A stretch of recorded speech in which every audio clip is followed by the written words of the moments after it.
The smoke hung thick in the Iron Veterans Clubhouse, curling through shafts of afternoon light that sliced between weathered timber beams. Marcus Stone stood at the head of the long oak table, 70 years etched into every line of his face, his hands resting on the scarred wood with the stillness of a man who had learned patience in frozen Korean foxholes. The Purple Heart ring on his right hand caught the light as 15 younger veterans, men in their 40s and 50s, the Vietnam and Cold War generation, leaned forward in their chairs, coffee mugs forgotten, cigarettes burning down to ash in glass trays. Stone's voice carried the gravel of decades and the weight of authority that never quite left men who had commanded others in combat. The clubhouse around them breathed with history. Black and white photographs lined every wall, faces of brothers frozen in youth, some still alive, most long buried. Vintage motorcycles stood like sentinels along the far wall, chrome gleaming, each one tagged with a small brass plaque bearing a name and years of service. The American flag hung in the corner, its fabric faded but revered, positioned where every man could see it from any seat in the room. Stone had called this gathering with the formality reserved for sacred rituals. Before I stepped down as chapter president, he had told Ghost Anderson 3 days prior, I need to tell them about the last real mission. The young ones need to understand why we exist, what the code actually means when it's tested. Now, watching their faces, Stone saw the hunger for meaning that defined every generation of warriors after the shooting stopped. They had come home to a country that thanked them for their service and then forgot them by dinner. They had found each other in this converted warehouse on the edge of Millbrook, Pennsylvania, creating the brotherhood their nation had failed to provide. But brotherhood required stories. It required the passing of wisdom earned in blood and vindicated in action. Stone reached into his jacket and withdrew a combat knife, its blade worn from decades of use, the handle wrapped in paracord that had grayed with age. He placed it on the table with deliberate care, the metallic sound sharp in the quiet room. This belonged to Master Sergeant David Brooks. His fingers traced the initials carved into the steel. DJB, David James Brooks, Korean War, 50 to 53, Vietnam, 65 to 67, the best Marine I ever served with, and the best friend I ever had. I'm going to tell you how this knife came back to me and why 3 men are in federal prison because of it. Jake Morrison, the youngest among them at 34, Iraq War vintage, with the 1,000-yard stare that never quite faded, shifted in his seat. Colonel, we heard rumors about what happened in '87, the Crawford case, but nobody talks about the details. Stone's jaw tightened, because some of the details aren't pretty, because what we did walked a line between justice and the kind of frontier shit that gets men killed or locked up. But it worked, and it mattered. And before Ghost takes over this chapter, you need to understand that the Iron Veterans Code isn't just words we say over beers. It's a commitment that costs everything when you honor it. He pulled out a worn photograph from his wallet, placing it beside the knife. The image showed a group of young men in leather jackets, standing beside motorcycles that looked new in 1954. In the center, a dark-haired Marine with David Brooks' smile had his arm thrown around a younger Marcus Stone, both grinning with the invincibility of men who had survived what should have killed them. In 1950, at Chosin Reservoir, David Brooks carried me 3 miles through sub-zero hell while Chinese forces tried to kill us both. I took shrapnel in my leg and chest, lost so much blood I was hallucinating. David told jokes the whole way to keep me conscious. Bad jokes, Marine humor, the kind that makes you want a daze just to escape the puns. Quiet laughter rippled through the room, the kind of knowing sound men who had served made when they recognized the truth beneath the humor. When we got stateside, David said I owed him a beer. Stone's voice softened. I bought him 1,000 beers over the next 30 years. It wasn't enough. Nothing I could do would ever be enough to repay what he gave me. But in 1987, I got a chance to try. He paused, letting the silence build, watching their faces. This is about finishing what a fallen brother started. About a 19-year-old girl in a wheelchair who had more courage than men twice her age. About corruption that kills the innocent and hides behind power. And about old warriors proving that we're not just relics collecting dust and telling war stories. We're still operators. We're still dangerous. We're still bound by the code. Stone sat down, the creak of the wooden chair familiar and grounding. It started on a Tuesday morning in October 1987. I got the call I'd been waiting 7 years to receive. The clubhouse seemed to contract around them as Stone's voice shifted into the cadence of memory, drawing them back through time to the moment everything changed. October 13th, 1987. Stone woke at 0600 hours, same as he had every morning for 5 decades. The habit was bone deep, forged in boot camp and reinforced by wars that punished late risers with death. His apartment above the Main Street hardware store was sparse: a bed, a dresser, a desk covered in files and maps, and a window that overlooked Millbrooks, downtown. At 70, Stone maintained the discipline that had kept him alive through Korea and 2 tours in Vietnam. Push-ups, 50 of them. Sit-ups, 75. A shower that started hot and finished cold. By 0630, he was in the alley behind the building, working on the 1954 Harley-Davidson Panhead that had been his daily ride for 33 years. The motorcycle was more than transportation. It was a living connection to the Brotherhood he had helped found, a mechanical extension of the code they lived by. Every bolt he turned, every adjustment he made, was a meditation on reliability and precision. In combat, sloppy maintenance got you killed. In civilian life, it was just disrespectful. The morning air carried the crispness of autumn in Pennsylvania, leaves turning gold and red on the maples that lined the residential streets. Millbrook had 17,000 residents, most of them decent people trying to make honest livings in a town where the steel mill had closed and jobs were scarce. Stone had lived here since 1955, watched it grow and then contract, seen families flourish and then struggle. He knew every street, every building, every family that had been here longer than a decade. He also knew its rot. Richard Crawford, mayor for 12 years, had built his political empire on construction contracts and backroom deals. Stone had been investigating him since 1980, since the night David Brooks died on Route 16 in what the sheriff's department called a tragic accident. Black ice, they said, lost control on the curve, went through the guardrail, rolled 4 times down the embankment, dead at the scene. Stone never believed it. David Brooks was too good a driver, too careful, too aware, and the timing was too convenient. David had been asking questions about Crawford Construction's municipal contracts, filing complaints with the State Transportation Board, gathering evidence of safety violations that got people killed. 3 days before his death, David had called Stone, voice tight with controlled fury. "Marcus, I've got him. Documentation witnesses everything we need. I'm taking it to the state board on Monday." David Brooks never made it to Monday. For 7 years, Stone had pursued the truth with the methodical patience of a sniper. He built files, cultivated sources, documented patterns. He watched Crawford's construction projects fail in ways that killed or maimed. He tracked the money, the bribes, the payoffs. He identified Vincent Cross, the man Crawford hired to make problems disappear. But he had no proof, nothing that would survive a courtroom, nothing that would overcome Crawford's political connections and expensive lawyers. The satellite phone in Stone's jacket vibrated at 7:42 hours, the special encrypted line that only 5 people had the number to. Stone wiped grease from his hands and answered on the 3rd ring. "Code Eagle." Raymond Anderson's voice was clipped, urgent, carrying the tension of a man delivering combat intelligence. Ghost. Everyone called him Ghost because of his ability to appear and disappear without sound. Had served with Stone in Korea, survived the same frozen hell at Chosin, carried the same scars inside and out. Stone's pulse didn't quicken. Decades of training held his body in check even as his mind shifted into tactical mode. Code Eagle was the alert they had established years ago, the signal that David Brooks's daughter was in trouble. After David's death, Stone had kept watch over Emma Brooks from a distance, checking on her through proxies, making sure she was safe.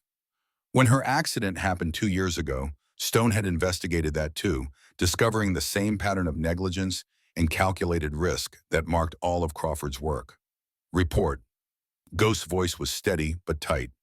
Riverside Diner, Tyler Crawford and 2 friends cornering Emma Brooks. Frank Russo and the new kid, Turner, trying to keep it from escalating. "But it's going bad, Marcus." Tyler put hands on her wheelchair. "This isn't just bullying anymore. Stone was already moving, phone cradled against his shoulder as he grabbed his leather jacket and the keys to the panhead. How long ago? 10 minutes. I'm watching from my truck across the street. Tyler just knocked her breakfast onto the floor. She threw water in his face. Now he's got both hands on her wheelchair, jerking it around. Marcus, this is going to turn into assault if someone doesn't intervene. Assemble the chapter. Full turnout. Riverside Diner in 20 minutes. Ghost's acknowledgement was a grunt. We're going to make a statement. We're going to remind certain people that David Brooks's daughter is under our protection and that the Iron veterans don't tolerate bullies, especially not ones whose fathers are corrupt politicians. Stone ended the call and swung onto the panhead, the engine roaring to life with a throaty rumble that echoed off the brick buildings. The motorcycle was a weapon as much as transportation, its arrival a declaration. As he pulled onto Main Street, his mind was already running tactical calculations. Tyler Crawford was 19, arrogant, protected by his father's power. He had been bullying Emma Brooks since high school, their rivalry dating back to some slight Stone didn't care about. What mattered was that Tyler represented everything wrong with Millbrook. Entitlement, cruelty, the belief that power insulated you from consequences. The ride to the diner took 12 minutes, Stone pushing the speed limit but not breaking it. Drawing Sheriff's attention would complicate things, and Sheriff Carl Morris was Crawford's creature through and through. As Stone navigated the familiar streets, he passed the town square where a bronze statue of a generic Union soldier stood watch over the war memorial. Bronze plaques listed the names of Millbrook's dead from every American conflict since the Civil War. David Brooks's name was there, added posthumously with full military honors because the town didn't know his death was murder. The anger that Stone kept locked down most days rose like bile. 7 years of watching Crawford prosper while David rotted in the ground. 7 years of Crawford's son tormenting David's daughter.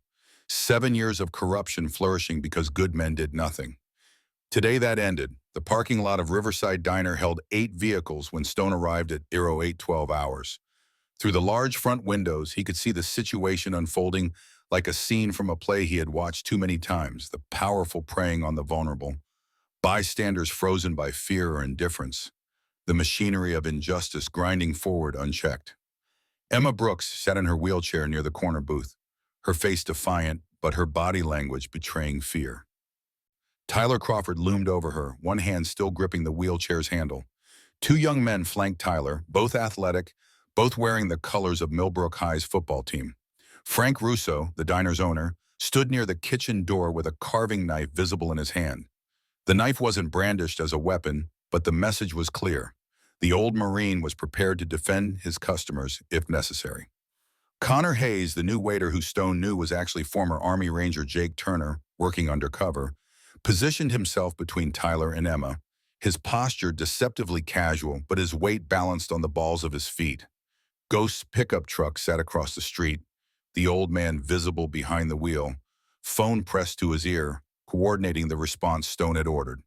Within minutes, the rumble of motorcycle engines became audible, growing louder as the Iron veterans converged on the diner from multiple directions. Stone waited, letting the sound build, letting the psychological pressure mount.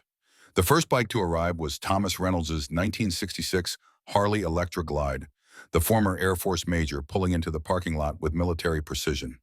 Then came Phil Torres in his vest covered with patches from Lebanon and Grenada, followed by William Martinez, whose son had died on a Crawford construction bridge 5 years ago.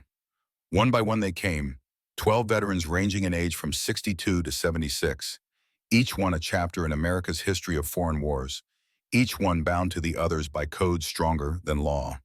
They dismounted in unison, an unconscious synchronization born from decades of military service. No words were exchanged, no questions asked.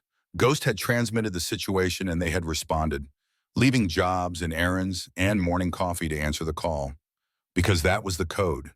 Because David Brooks would have done the same for any of their children. Because brotherhood meant showing up when it mattered.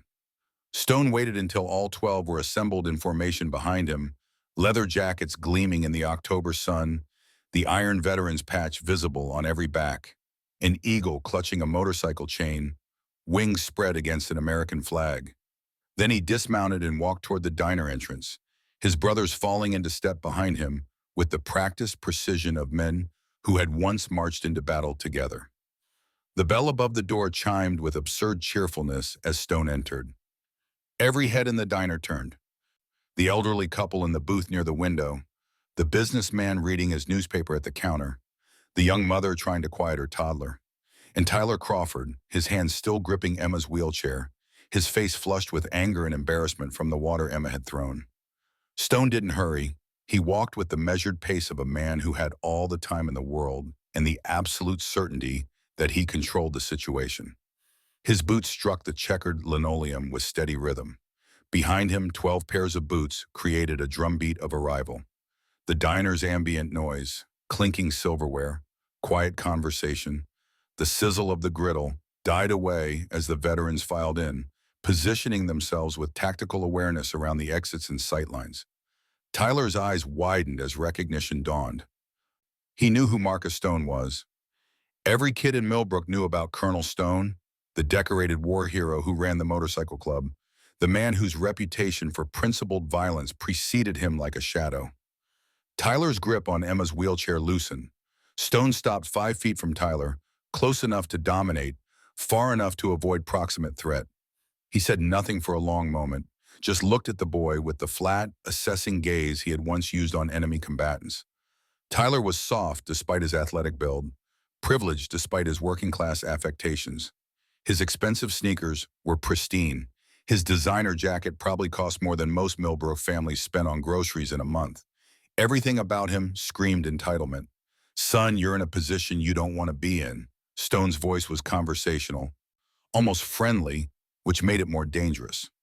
Men who had served under him recognized the tone. It was the voice that preceded violence, the calm before orders that got people killed. Tyler tried to salvage his dignity. "This is a private matter, old man. You should—" Stone raised one hand, palm out, and Tyler's words died. The gesture was economical, casual, but carried the weight of absolute authority. Behind Stone, the 12 veterans stood in relaxed, ready positions, arms crossed or hands in pockets. But their eyes tracked every movement in the diner with the vigilance of men who had survived ambushes. "I'm going to give you some information, son, and what you do with it will determine how the next 5 minutes unfold." Stone's hand lowered. "Your father is Richard Crawford, mayor of Millbrook. He served in the Army for 8 months in 1968, received a general discharge after disciplinary issues, came home and built a construction empire on municipal contracts, married into the Morrison family money, used that platform to launch a political career based on claims of military service he didn't actually complete." Tyler's face reddened. "My father was honorably— Your father was kicked out for conduct unbecoming an officer." Stone's voice hardened. "I know because I was a captain in the same command. I read the paperwork. He falsified equipment reports, took bribes from local contractors, and generally proved himself to be exactly the kind of officer who gets good men killed. The Army gave him a general discharge to avoid the scandal of a court-martial. He's been lying about it for 20 years. The words hit Tyler like physical blows. Stone could see the boy's worldview cracking, the foundations of his arrogance undermining themselves in real time. "Now," Stone continued, his voice softening to something almost gentle, "you've got your hands on the wheelchair of a young woman whose father was one of the finest Marines I ever knew. David Brooks earned his rank through courage and competence. He saved my life and the lives of countless others. He died 7 years ago in what was called an accident, but what I believe was murder. His daughter Emma is sitting here trying to have breakfast, and you're terrorizing her because you're angry about a drawing she made of you when you were both children." Tyler's hands fell away from the wheelchair completely. I wasn't going to hurt her." "You put hands on her chair." Stone stepped closer, his voice dropping to a register that only Tyler could hear. "You violated her space, her autonomy, her dignity. You used your size and your father's power to intimidate someone you perceived as weak. That makes you a bully and a coward. And bullies and cowards are the enemy of everything men like me spend our lives fighting." Tyler backed up a step, then another. His 2 friends had already retreated toward the door, recognizing a losing situation when they saw it. The diner remained silent, everyone watching the confrontation with the fascinated horror of witnesses to a public humiliation. Stone turned away from Tyler, dismissing him, and looked at Emma Brooks. She was 19 now, though Stone remembered her as the 12-year-old girl at David's funeral, trying to be brave while her world collapsed. The wheelchair was a recent addition, result of an accident 2 years ago that Stone had also investigated.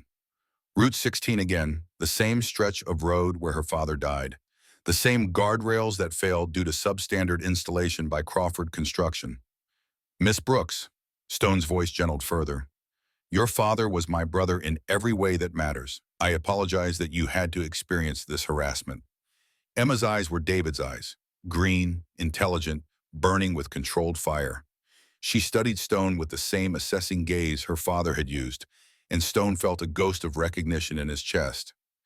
You knew my father, it wasn't a question, but Stone answered anyway. We served together in Korea. He saved my life at Chosin Reservoir, carried me 3 miles through enemy fire when I was bleeding out. After the war, we founded the Iron Veterans together. He was one of our first members. Emma's expression shifted from wariness to hunger for information. My mother never told me about any motorcycle club. Your mother had her reasons. Stone pulled a worn photograph from his wallet, the same image he would show to the younger veterans years later. This is from 1954.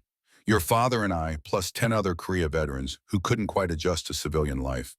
We found we needed each other. The brotherhood we built in war didn't have to end just because the shooting stopped.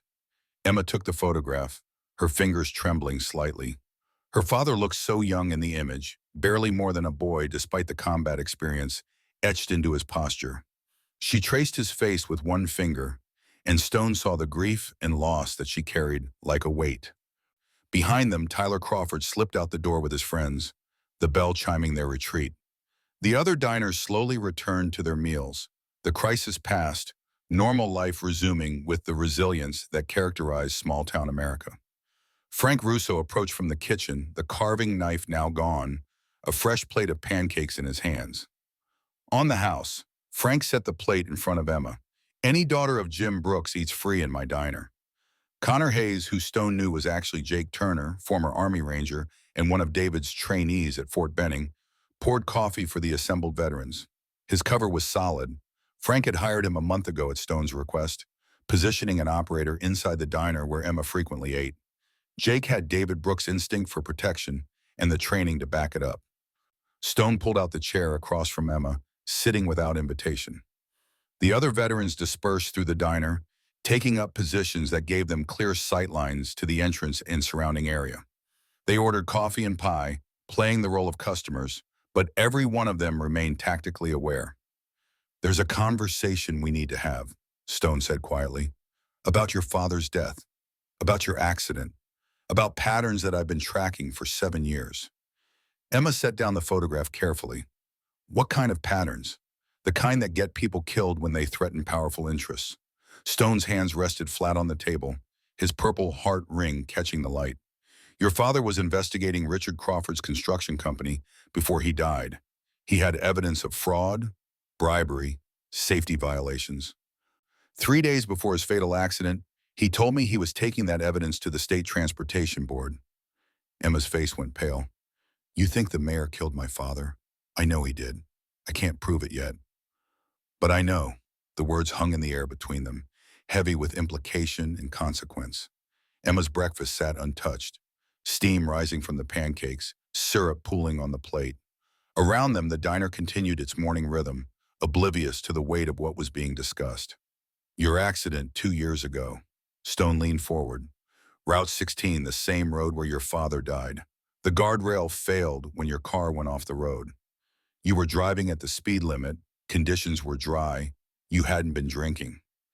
The investigation ruled driver error somehow.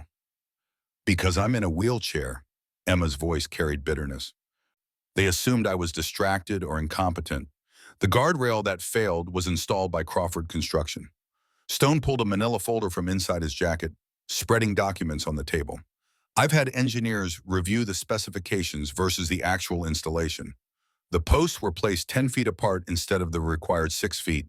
The anchoring was insufficient. The metal gauge was below standard. That guardrail was guaranteed to fail under stress. It was only a matter of time before someone went through it. Emma stared at the documents, her hands beginning to shake. You're saying my accident wasn't an accident. I'm saying it was inevitable given Crawford's negligence. Whether he specifically targeted you, or whether you were just unlucky enough to hit that particular section of defective railing, I can't yet determine. But the man responsible for crippling you is the same man who killed your father. Tears streaked Emma's face, but her voice remained steady. What do you want from me? Stone gathered the documents, returning them to the folder. I want your permission to finish what your father started. I want to expose Crawford's corruption, bring him to justice. Make sure no other family suffers what yours has suffered. But I need you to be willing to testify, to put your face and your story to this evidence. I need you to be brave, the way your father was brave. Emma wiped her tears with the back of her hand, jaw set with determination. Stone recognized from 30 years of watching David Brooks face impossible odds. What do I need to do? Come to the clubhouse this afternoon. Stone stood, signaling the other veterans to prepare departure. I'll show you what we've gathered, introduce you to the men who served with your father, and lay out the plan. This won't be easy, and it won't be safe. Crawford will fight back. But we're Iron veterans. We protect our own. And you're one of ours now, whether you knew it or not. Emma nodded once, decisive. What time? 1400 hours, 2 o'clock civilian time. Stone allowed himself a small smile. The address is in the phone book under Iron Veterans Motorcycle Club. You can't miss it.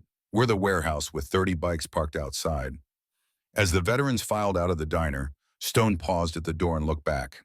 Frank Russo stood behind the counter, Jake Turner was refilling coffee, and Emma sat at her booth studying the photograph of her young father. The scene looked peaceful, almost normal, but Stone knew better. They had just declared war on the most powerful man in Millbrook, and wars had a way of consuming everything in their path. Outside, the October sun climbed higher in a cloudless sky. The 12 motorcycles fired up in sequence, engines creating a symphony of American engineering and defiant noise.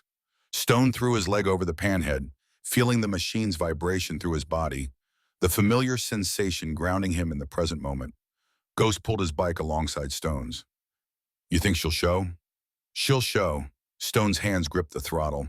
She's got David's stubbornness, and she wants answers. That combination will overcome her fear, and if Crawford moves against her, then we move faster. Stone gunned the engine, get everyone to the clubhouse by 1300 hours. Full briefing, weapons check, tactical planning. We go to DEFCON 2 as of now. The motorcycles pulled out in formation, a rolling declaration of presence as they thundered through Millbrook's quiet streets. Residents paused on sidewalks to watch, some waving, others frowning. The Iron veterans had a complicated relationship with the town, respected as war heroes, viewed with suspicion as outsiders who refused to conform, tolerated because they generally kept to themselves. That tolerance was about to be tested. Stone's mind was already 3 moves ahead, running scenarios and contingencies. Crawford would have heard about the diner incident within the hour. Tyler would tell his father, probably exaggerating the threat, definitely mentioning Emma's interaction with Stone. Crawford was smart enough to recognize the danger.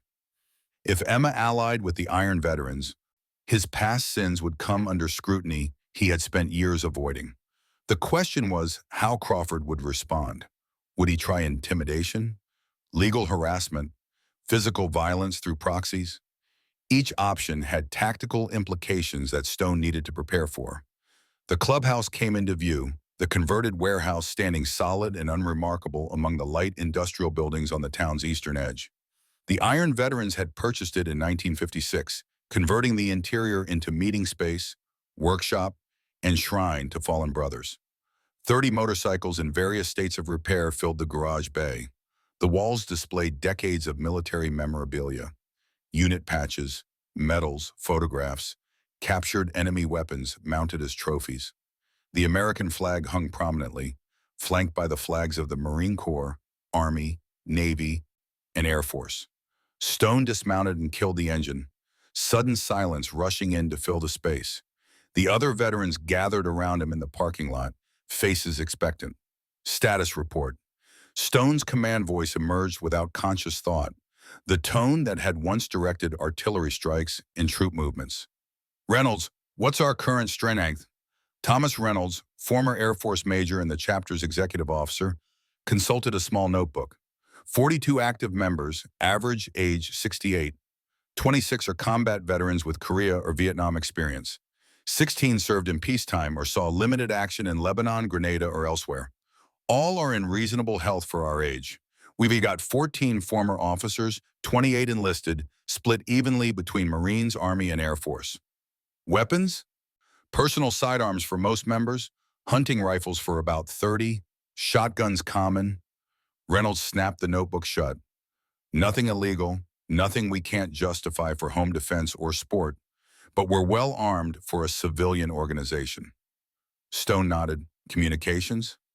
Ghost stepped forward, pulling out one of the bulky Motorola Dynatac mobile phones that cost more than most cars.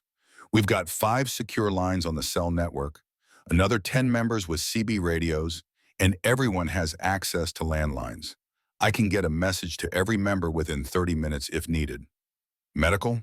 Dr. Elena Reyes emerged from the clubhouse, still wearing scrubs from her shift at Millbrook General Hospital. She was 58, former Army nurse with tours in Vietnam and Germany, the only female member of the Iron Veterans and one of the most respected. 3 members with combat medic training, she reported. I can set up a field hospital here if necessary. Trauma supplies are stocked and current. Intelligence? Ghost again.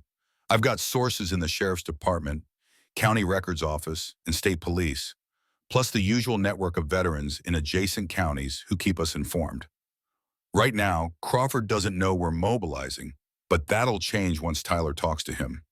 Stone absorbed the information, his mind organizing it into tactical frameworks.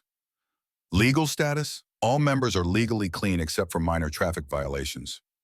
Reynolds gestured at the assembled veterans. We've been careful to stay within the law.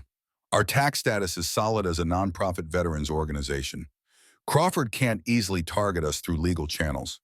That's good, because Crawford's going to try every angle to shut us down once he realizes we're the threat. Stone walked toward the clubhouse entrance, the others following. Inside. War room, full briefing in 10 minutes. I want maps, documents, everything we've compiled on Crawford spread out and ready for Miss Brooks when she arrives. The clubhouse interior was exactly what Emma Brooks would see when she rolled through the door at 1400 hours, a shrine to American military service and the bonds forged in war's crucible. Stone had spent 7 years preparing for this moment, gathering evidence, building the case, waiting for the right catalyst. Emma's arrival at the diner this morning, her confrontation with Tyler, the public nature of the bullying, it was the opening he needed. The main room held a large conference table surrounded by mismatched chairs. Maps of Millbrook and surrounding counties covered one wall, various locations marked with colored pins. Filing cabinets lined another wall, each drawer labeled with different aspects of the Crawford investigation. Construction projects, financial records, political connections, accidents and incidents, witnesses. A third wall displayed the photographs of fallen brothers, each one a story of sacrifice and service. Stone moved to the head of the table, waiting as the veterans took their seats. When everyone was settled, coffee poured, attention focused, he began. 7 years ago, David Brooks died on Route 16 in what was officially ruled an accident. Black ice, they said. Lost control, went through the guardrail, rolled down the embankment. Dead at scene. Stone's voice was flat, emotionless. The only way he could talk about David's death without rage consuming him. I didn't believe it then. I don't believe it now. He pulled out a folder from the filing cabinet marked Brooks David Fatal Accident and spread the contents on the table. Police report, accident reconstruction, weather data, witness statements. Every piece of paper David's death had generated, Stone had obtained through legal channels and less legal means. David was investigating Crawford Construction at the time of his death. He had filed complaints with the State Transportation Board about substandard work on municipal projects. He had documented safety violations, interviewed witnesses, gathered evidence. 3 days before he died, he told me he had everything needed to bring down Crawford. He was going to deliver it to state authorities on Monday, October 19th, 1980. Ghost leaned forward. David died Friday night, October 16th, exactly. Stone pointed at the police report. The accident occurred at 2147 hours on a straight section of Route 16 that David had driven thousands of times. Weather was clear, road was dry, David's blood alcohol was 0, tox screen was clean, vehicle maintenance was perfect. David kept his truck in immaculate condition. The accident reconstruction shows he was doing exactly the speed limit when he hit the guardrail. So what caused the crash? Reynolds asked. The guardrail failed before impact, not because of it. Stone pulled out engineering analysis he had commissioned 3 years ago, paying from his own pocket for experts to review every detail. The support posts were cut partially through, weakened so they'd collapse under moderate stress. The cuts were hidden on the side facing away from the road. When David's truck made contact, probably because he swerved to avoid something in the road, maybe a deer or deliberately placed obstacle, the rail gave way immediately. No protection. Straight down the embankment. The room absorbed this in silence. These were men who had seen combat, who understood the mechanics of violence and death. They knew sabotage when they heard it described. Who did the cutting? Torres asked. I can't prove it, but I believe Vincent Cross. Stone opened another folder. Cross is a former Marine Scout sniper, served 72 to 75, received a Silver Star for actions in Cambodia that officially never happened. After discharge, he went private sector. Security consulting, they call it. I call it contract killing. He's been linked to 12 unsolved deaths across Pennsylvania and Ohio, but he's too good to leave evidence. And Crawford hired him? Crawford has paid Cross approximately $350,000 over the past 15 years, documented through shell companies and offshore accounts. Stone spread financial records across the table. Every time Crawford has a problem, a witness who won't be bought, a competitor who won't back down, an investigator who gets too close, Cross handles it. Sometimes it's intimidation, sometimes it's blackmail, and sometimes people die in accidents. Dr. Reyes studied the documents with a physician's analytical eye. How did you get Crawford's financial records? Stone allowed himself a cold smile. I have friends in places Crawford doesn't know about. Veterans who work in banks, law offices, county government, men who remember David Brooks and what he stood for. When I started asking questions, doors opened. In Emma's accident, Jake Turner spoke for the first time since entering the clubhouse. 2 years ago, same road, same kind of guardrail failure. Are you saying Crawford targeted her specifically? Stone pulled out the final folder, this one marked Brooks Emma Accident Analysis. I'm saying Crawford built that section of Route 16 using the same substandard methods he's used everywhere. Whether Emma was specifically targeted or just unlucky, I don't know yet. But the result is the same. David Brooks' daughter is in a wheelchair because Richard Crawford valued profit over safety. He spread accident scene photographs across the table. Emma's car, a 1985 Honda Civic, had rolled 4 times after going through the failed guardrail. The fact that she survived at all was miraculous. The fact that she would never walk again was tragedy compounded by corruption. I've had 3 independent engineers review the guardrail specifications versus actual installation. Stone pointed at technical diagrams. Posts spaced at 10 feet instead of 6. Improper gauge steel. Insufficient anchoring depth. That guardrail was guaranteed to fail under stress. It wasn't a question of if, but when. How many other accidents have there been on Crawford projects? Reynolds was already pulling out a legal pad, taking notes. 15 documented incidents over 12 years. Stone moved to the wall map, pointing at colored pins. 3 fatalities. 8 serious injuries. 4 minor injuries. Every single one on roads, bridges, or public infrastructure built by Crawford Construction. Every single one showing evidence of substandard materials or improper installation. Martinez stood, moving to the map, his finger finding a green pin. My son, Miguel. Bridge over Silver Creek collapsed during spring flooding 5 years ago. Miguel was driving across when it gave way. They said it was unprecedented water levels. But the bridge had been built 6 months earlier by Crawford, had already shown stress fractures. State inspectors signed off on it anyway. because Crawford bribes inspectors. Ghost pulled out another folder, this one thick with photocopied documents. We've documented payments to 7 different state and county inspectors over 10 years. Cash payments, gifts, favors. In return, they sign approval forms for projects that don't meet code. The scope of the corruption was staggering. It wasn't just 1 or 2 bad projects. It was systemic fraud spanning more than a decade, affecting dozens of construction projects, endangering thousands of Millbrook residents. And at the center of it all sat Richard Crawford, mayor and upstanding citizen, protected by political connections and the assumption that men of his status didn't commit crimes. "What's the plan?" Torres asked the question they were all thinking. Stone returned to his seat at the head of the table. "Emma Brooks is coming here at 1400 hours. I'm going to show her everything we've compiled.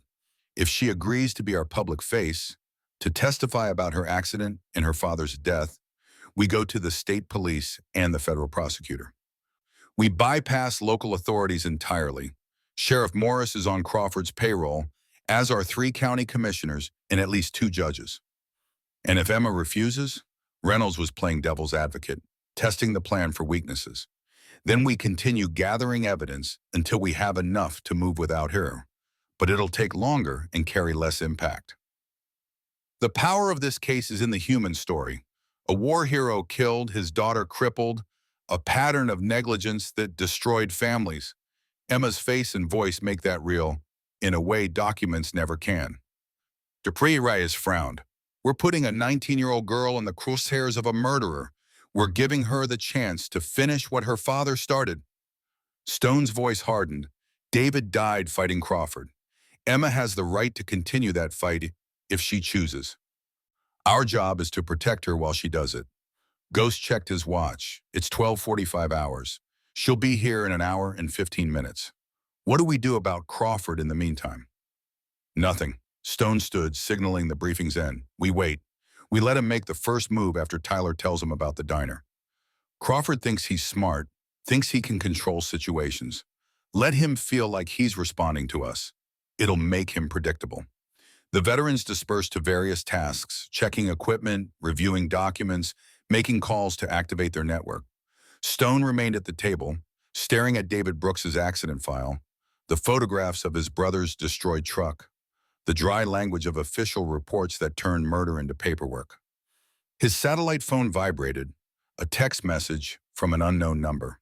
Stone opened it, reading 3 sentences that changed everything. "Crawford knows about the diner. He's activating Vincent Cross. The target is Emma Brooks." Stone was already moving, shouting orders as he crossed the clubhouse.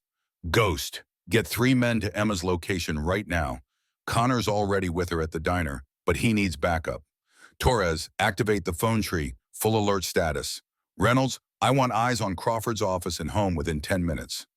The peaceful afternoon exploded into coordinated chaos as the Iron veterans mobilized with the efficiency of a military unit under attack. This was what they had trained for, what their brotherhood existed to handle. The moment when plans met reality and lives hung in the balance. Stone grabbed his leather jacket and helmet, mind racing through tactical options. If Crawford had activated Vincent Cross, Emma was in immediate danger. Cross didn't waste time. He identified targets, planned approaches, executed with lethal precision. The diner was too public for a direct attack, but the road between the diner and Emma's home offered opportunities. Or her house itself, quiet and isolated, while her mother worked night shifts at the hospital. Ghost appeared at Stone's elbow, phone pressed to his ear. "Connor reports Emma left the diner 20 minutes ago. She's heading home to tell her mother about this afternoon's meeting. Connor's following at a distance in his truck. Get him on the line." Stone's hands moved through pre-combat checks he hadn't performed in years. Weapons secured, phone charged, emergency numbers programmed. When Ghost handed him the phone, Stone's voice was pure command. "Connor, Stone. What's your situation?"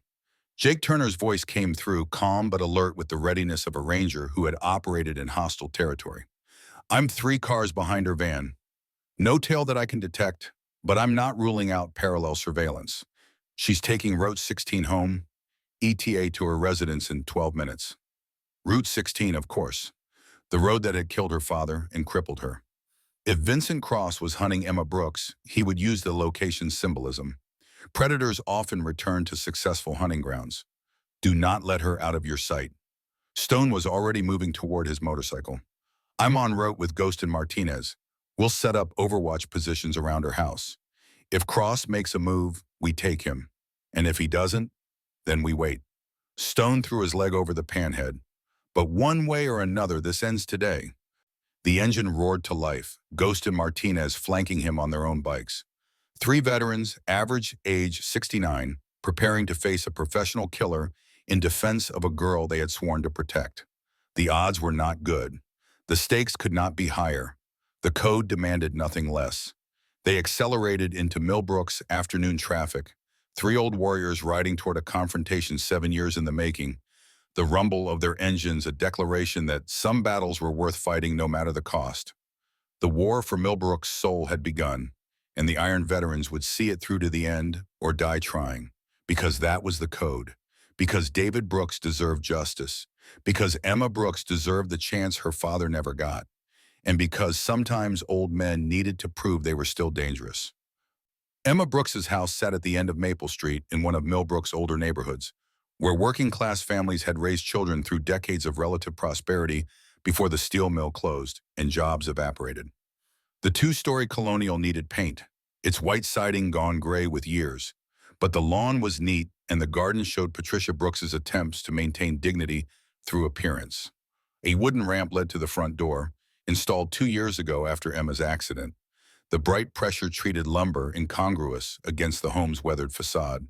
Stone arrived first, killing the panhead's engine 3 houses down and approaching on foot. The tactical assessment came automatically. Corner lot with good sight lines, minimal cover for an attacker, neighbors close enough to hear gunshots. Emma's accessible van sat in the driveway, driver's doors still open, suggesting she had just arrived. No other vehicles were visible, no obvious threats, but Stone's instincts screamed warning. Connor's pickup truck rolled past, Jake Turner visible behind the wheel, his nod barely perceptible as he continued to the next block.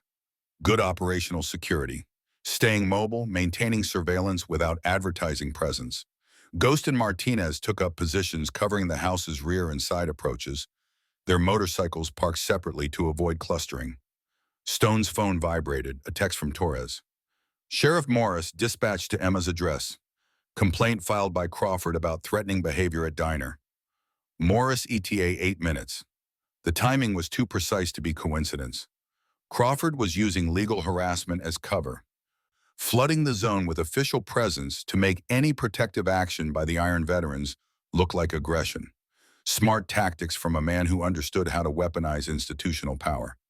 Stone texted back. Delay him, traffic stop, flat tire, anything. Need 15 minutes clear. Torres's response came immediately. On it. State police friend will pull Morris over for broken tail light. The front door opened and Emma wheeled herself onto the ramp, phone pressed to her ear, her face animated with conversation. Stone couldn't hear the words, but recognized the body language. Excitement, urgency, the energy of someone who had just discovered answers to questions that had haunted them for years. She was probably calling her mother at the hospital, telling Patricia about the Iron Veterans, about Stone's revelation that David Brooks had been investigating Crawford. Movement in Stone's peripheral vision, a sedan with tinted windows rolling slowly down Maple Street, driver's face obscured. Stone's hand moved to the weapon concealed in his jacket. A Colt 1911 he had carried since Korea, maintained with religious precision, loaded with hollow point rounds that would stop any threat. The sedan continued past without slowing, probably just a resident, but Stone's heart rate had already elevated, adrenaline flooding his system with the familiar pre-combat cocktail of chemicals. Getting old meant the body recovered more slowly from stress, but the warrior's instinct never diminished. Stone had faced death so many times that fear had evolved into something else, acceptance combined with determination. He would protect Emma Brooks or die trying. Those were the only 2 outcomes that mattered. Emma finished her call and turned toward the van, reaching for the wheelchair lift controls. Stone stepped out from cover, making himself visible, not wanting to startle her. Miss Brooks! Emma's head snapped around, hand dropping to the wheelchair's armrest in a defensive posture before recognition dawned. Colonel Stone, you scared me. I apologize. He approached slowly, hands visible, posture non-threatening. But we need to talk before you go inside. Her expression shifted from surprise to concern. What's wrong? Stone reached her position on the ramp, keeping his body between her and the street. I received intelligence that Crawford has activated a contractor to address what he perceives as the threat you represent.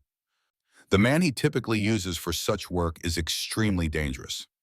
I've positioned my people to provide security, but you need to understand the situation has escalated. Emma's face paled. You're saying he's going to kill me? Like he killed my father? I'm saying he's considering his options, and one of those options is violence. Stone's voice remained calm, factual. My assessment is that Crawford will try intimidation first. Legal harassment, social pressure, professional consequences for your mother. But if those fail, or if he believes you've already aligned with us against him, he may move to more permanent solutions. The fear in Emma's eyes was real and justified, but beneath it, Stone saw the same steel he had observed in the diner. This girl was David Brooks's daughter in every way that mattered. She would be afraid but not paralyzed by fear. She would calculate risks and make decisions. She would fight. What do you want me to do? Her voice was steadier than her hands. Right now, go inside. Pack a bag with essentials for 3 days. Call your mother and tell her to do the same. I'm moving both of you to a safe location until we can neutralize the immediate threat. Emma shook her head. My mother won't leave her patients. She's got 3 critical cases in ICU. Then she stays under guard at the hospital. Dr. Racist is on staff there. She'll coordinate security without being obvious about it. But you're coming with me to the clubhouse where we can control access and protect you properly. I'm supposed to meet you there at 2 o'clock anyway. The situation has changed. Stone checked his watch. 17 hours. Sheriff Morris will arrive here in approximately 6 minutes. He'll claim he's investigating a complaint about threatening behavior at the diner. It's theater designed to establish a paper trail that makes you look unstable and us look like aggressors. We're not playing that game. So I'm just supposed to disappear? Emma's tone carried anger now, frustration at being pushed into choices not of her making. What happens to my life, my art classes, my therapy appointments? Your father asked the same questions 7 years ago. Stone's bluntness was calculated. He chose to fight Crawford anyway because some things matter more than convenience. You can make the same choice, or you can roll the dice that Crawford won't have you killed. But make no mistake, if you stay visible and vulnerable, you're betting your life on the restraint of a man who has already murdered at least once. The words hit like physical blows, but Emma didn't flinch. How long? 48 to 72 hours if things go according to plan. Stone gestured toward the house. Pack now. Questions later. We've got 5 minutes before Morris arrives, and I don't want to give him ammunition by being caught here. Emma wheeled toward the door, her movements economical despite the obvious fear. Stone followed, scanning the street for threats. Ghost's motorcycle was visible 2 blocks away, positioned to intercept anyone approaching from the south.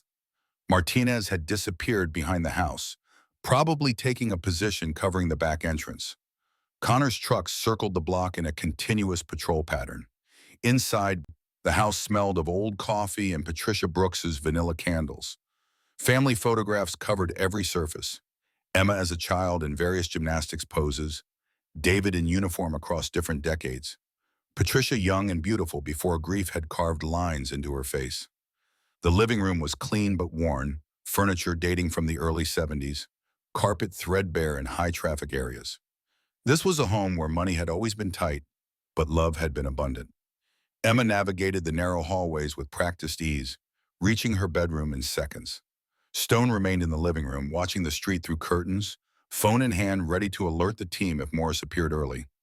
The minutes stretched, each one feeling longer than the last, the tension building like pressure before a storm. How do I know I can trust you? Emma's voice came from her bedroom, the question carrying through the open door. Stone considered his response carefully. Trust needed to be earned, not demanded, And Emma had every reason to be cautious about strange men claiming to protect her. You don't. Not yet. Stone kept his eyes on the street. All you know is what I've told you, and I could be lying about everything. Your father could have been a coward instead of a hero. Crawford could be innocent. The accident that put you in that wheelchair could be exactly what it appears. Bad luck and driver error. So why should I come with you? Because your gut is telling you I'm not lying. Stone turned from the window to look at her, seeing her framed in the bedroom doorway, a duffel bag half packed on her lap. Because what I've shown you makes sense of things that never quite added up. Because you've felt for 2 years that your accident wasn't explained properly. And for 7 years, you've wondered if your father's death was really just black ice and bad timing. Emma zipped the duffel closed, face unreadable. My mother always said Dad was too careful a driver to lose control on that road. Your mother was right. He was the best driver I knew. Stone checked his watch, 3 minutes until Morris's arrival.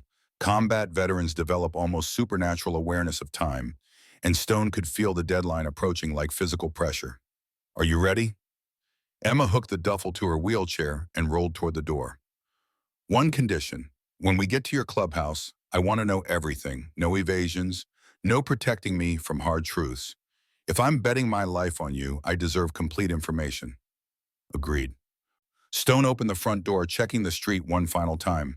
Ghost, we're moving. What's your status? The response crackled through Stone's radio. All clear south and west. Martinez reports clear north and east. Connor is positioned to run interference if Morris arrives early. You've got a window. They moved quickly, Stone helping Emma down the ramp while maintaining situational awareness of approaching vehicles. The neighborhood remained quiet, just another Tuesday afternoon in a working-class suburb where most residents were at jobs they couldn't afford to leave. The few people visible, a woman gardening 2 houses down, a teenage boy washing a car across the street, barely glanced at them. Stone's panhead waited where he had left it, and Emma eyed the motorcycle with obvious concern. I can't ride on that. You can sit behind me if we stabilize your legs. Stone was already pulling bungee cords from the bike's storage. Done it before with wounded soldiers who couldn't grip with their knees. Not comfortable but functional for short distances. Where's my wheelchair? Connor's got a truck. He'll transport it and your van to the clubhouse. Stone worked quickly, creating a harness system that would secure Emma to his back. Trust me, I've carried people through worse conditions than a 3-mile ride through Pennsylvania suburbs. Emma hesitated, weighing options, calculating risks. Then she nodded once, decisive. Okay, but if I fall off and get hurt worse, I'm suing you. If you fall off, I've already failed you. Stone helped her from the wheelchair to the motorcycle, feeling how light she was, how the muscle mass she had carried as a gymnast had atrophied after 2 years of paralysis. The fragility of her body contrasted sharply with the strength in her grip as she wrapped her arms around his waist. The panhead's engine roared to life, and Stone felt Emma flinch at the volume. Then they were moving, accelerating smoothly, Ghost and Martinez falling into formation on either side.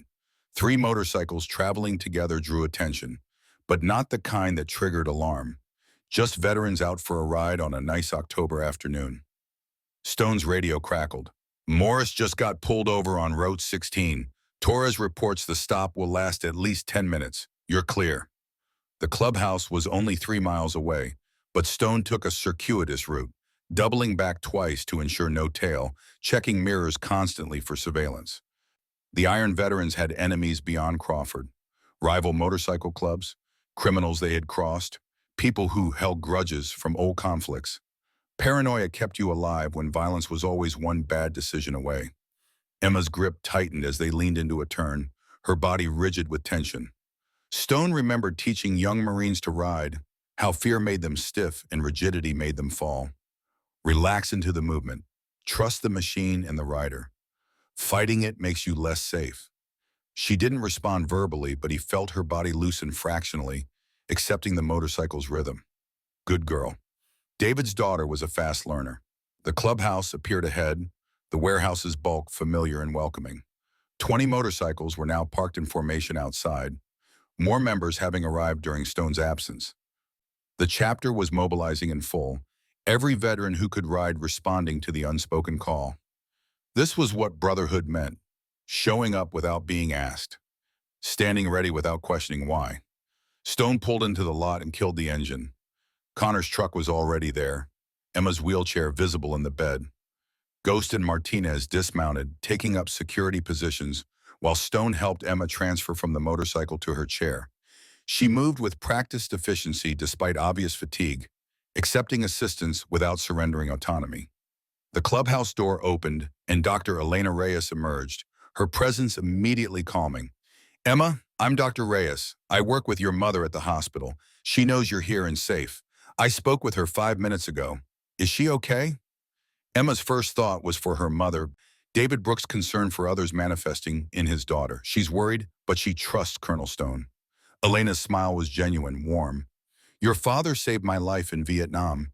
Did he ever tell you about the field hospital that came under mortar attack? Emma shook her head, hunger for stories about her father evident in her expression. Later. Stone's voice was gentle but firm.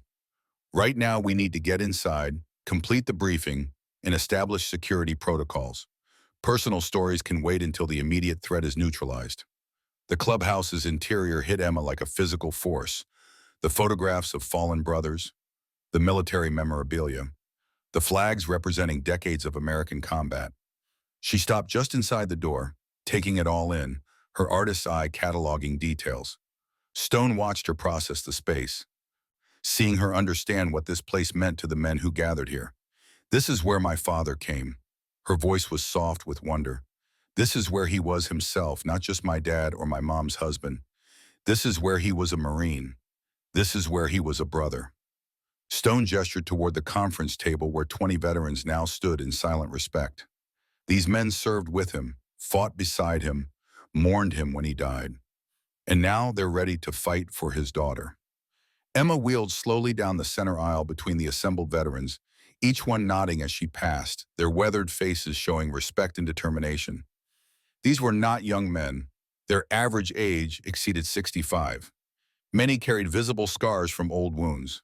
Some moved with the stiffness of arthritis or damaged joints.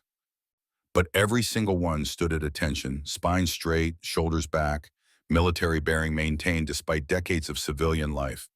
At the conference table, Stone had spread out everything: maps, documents, photographs, evidence compiled over 7 years of investigation.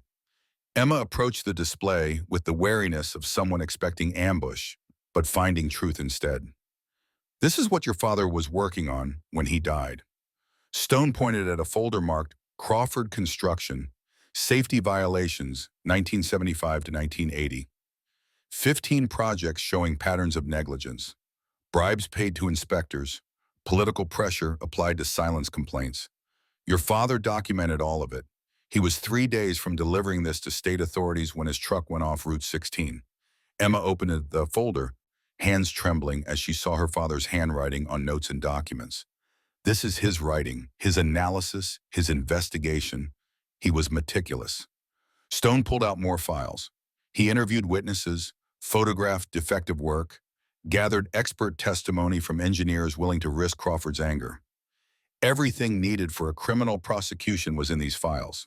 Then David died and the files disappeared from his office. Sheriff Morris claimed they were never found, but your father had made copies.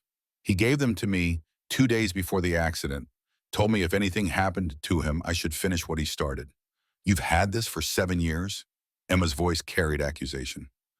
Why didn't you do something? I tried. Stone met her eyes without flinching.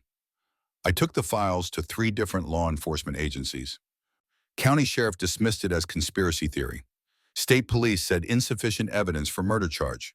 FBI said municipal corruption wasn't federal jurisdiction unless we could prove interstate commerce violations. Every door I knocked on closed in my face because Crawford has connections and power, and I'm just an old Marine with accusations I couldn't prove.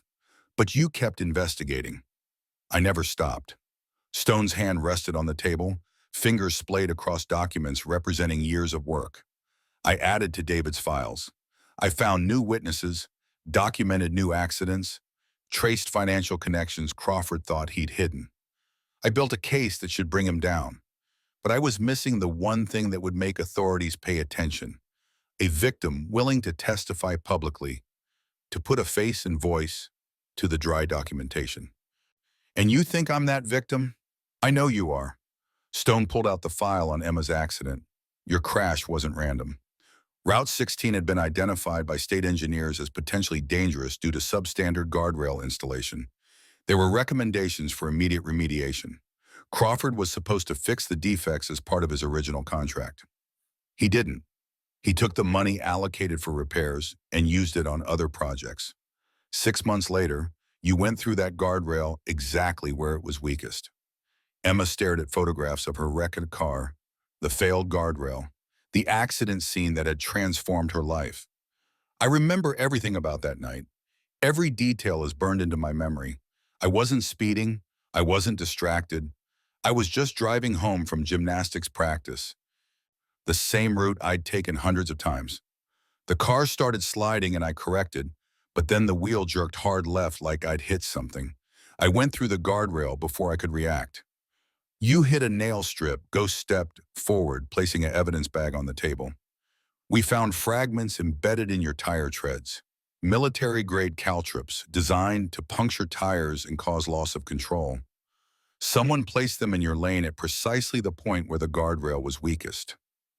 Emma looked up sharply. You're saying someone tried to murder me specifically? We're saying someone created a death trap and you triggered it. Stone's voice remained steady. Whether you were the intended target or just unlucky, we haven't determined. But given that you're David Brooks' daughter, given that Crawford knew about your father's investigation, given the timing 2 years after David's death, I believe you were targeted. Crawford probably thought you'd die like your father did. Your survival was the first thing that didn't go according to his plan. The implications settled over Emma like a physical weight. Her hands gripped the wheelchair armrests, knuckles white with tension.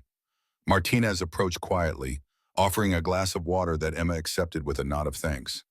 The simple kindness seemed to ground her, pulling her back from the edge of panic. What happens now? She drank the water, using the moment to compose herself. You've got all this evidence. You've got me willing to testify. What's the tactical plan? Stone appreciated her military phrasing, David's influence showing through even in crisis. We take this to the state attorney general and the federal prosecutor simultaneously. We bypass local jurisdiction entirely. We bring media attention to force action, and we protect you and your mother until Crawford and his assets are neutralized. His assets meaning Vincent Cross. Emma wasn't asking a question. Cross is the immediate threat. Stone pulled out a photograph of a lean man in his 50s, military-bearing evident despite civilian clothes. Former Marine Scout sniper. Highly skilled, extremely dangerous. We know Crawford has activated him because our sources picked up communication this morning. Cross's standard fee is $25,000 for intimidation, $50,000 for permanent solutions. Crawford has the money and the motivation. So you're expecting Cross to try killing me? Emma's voice remained remarkably calm. And your plan is to stop him. Our plan is to make you an unacceptable target. Stone gestured at the assembled veterans. You're under the protection of the Iron Veterans now. That means 42 combat veterans with military training and a willingness to use violence in defense of our own. Cross is good. Oita is good, but he's one man. We're a coordinated unit with overlapping security, communication protocols, and the home field advantage. What if he doesn't care about the odds? What if he just comes anyway? Then we kill him. Stone's bluntness was tactical. Emma needed to understand the stakes without euphemism. This isn't law enforcement, Miss Brooks. We're not trying to arrest Cross or bring him to trial. If he attempts violence against you, we will end his threat permanently. That's the code. We protect our own by any means necessary. Emma absorbed this, her expression unreadable. After a long moment, she nodded. Okay, what do you need from me? Your testimony. Stone pulled out a legal pad. Everything you remember about your accident, everything your father told you about his work, any threats or intimidation you experienced. We're building a narrative that prosecutors can't ignore, and media will amplify. Your father started this fight. You're going to finish it. And if Crawford comes after my mother? DeRegea spoke up. I've already arranged security at the hospital. 3 of our members have medical backgrounds. They'll be on the floor where your mother works, posing as patients or visitors. She won't be alone and vulnerable. Emma looked around the clubhouse, taking in the faces of men who had committed to protecting her, risking their lives for a girl most of them had never met. Why? Why do you care this much? Because your father saved my life. Stone's voice carried the weight of decades. Because brotherhood means finishing what our fallen brothers started. Because we're old men who spent our youth fighting for principles that this country sometimes forgets. And because seeing Crawford walk free while David rots in the ground is an insult to everything we fought for. Several veterans nodded, Ghost adding, "We've buried too many brothers, Emma. Sometimes they died in combat, serving their country. Sometimes they died in accidents that weren't accidents, victims of corruption we couldn't stop. Your father was one of ours. That makes you one of ours. And we don't abandon family." The emotion in the room was palpable. Decades of grief and frustration channeled into this moment. Emma's eyes gleamed with tears, but her voice remained steady. "Then let's get started. Tell me everything you need." For the next 2 hours, Stone walked Emma through the evidence in exhaustive detail. Financial records showing Crawford's shell companies and offshore accounts, engineering reports documenting construction defects, witness statements from families of other victims. The pattern was undeniable. Richard Crawford had built his wealth by cutting corners that killed people, and he had maintained his freedom by bribing officials and eliminating threats. Emma asked sharp questions, her artist's eye catching details others might miss, her intelligence evident in how quickly she grasped complex financial schemes. She took notes in a sketchbook, occasionally drawing quick portraits of the men as they talked, capturing their faces with economical lines. "You draw like your father," Torres observed, leaning over to see her work. Emma looked up surprised. "Dad drew?" "Constantly." Stone pulled a folder from the filing cabinet, this one labeled Personal David Brooks. Inside were sketches David had made during slow moments in Korea and Vietnam. Landscapes, fellow soldiers, equipment, moments of beauty captured amid horror. "He had your talent. Maybe you inherited it."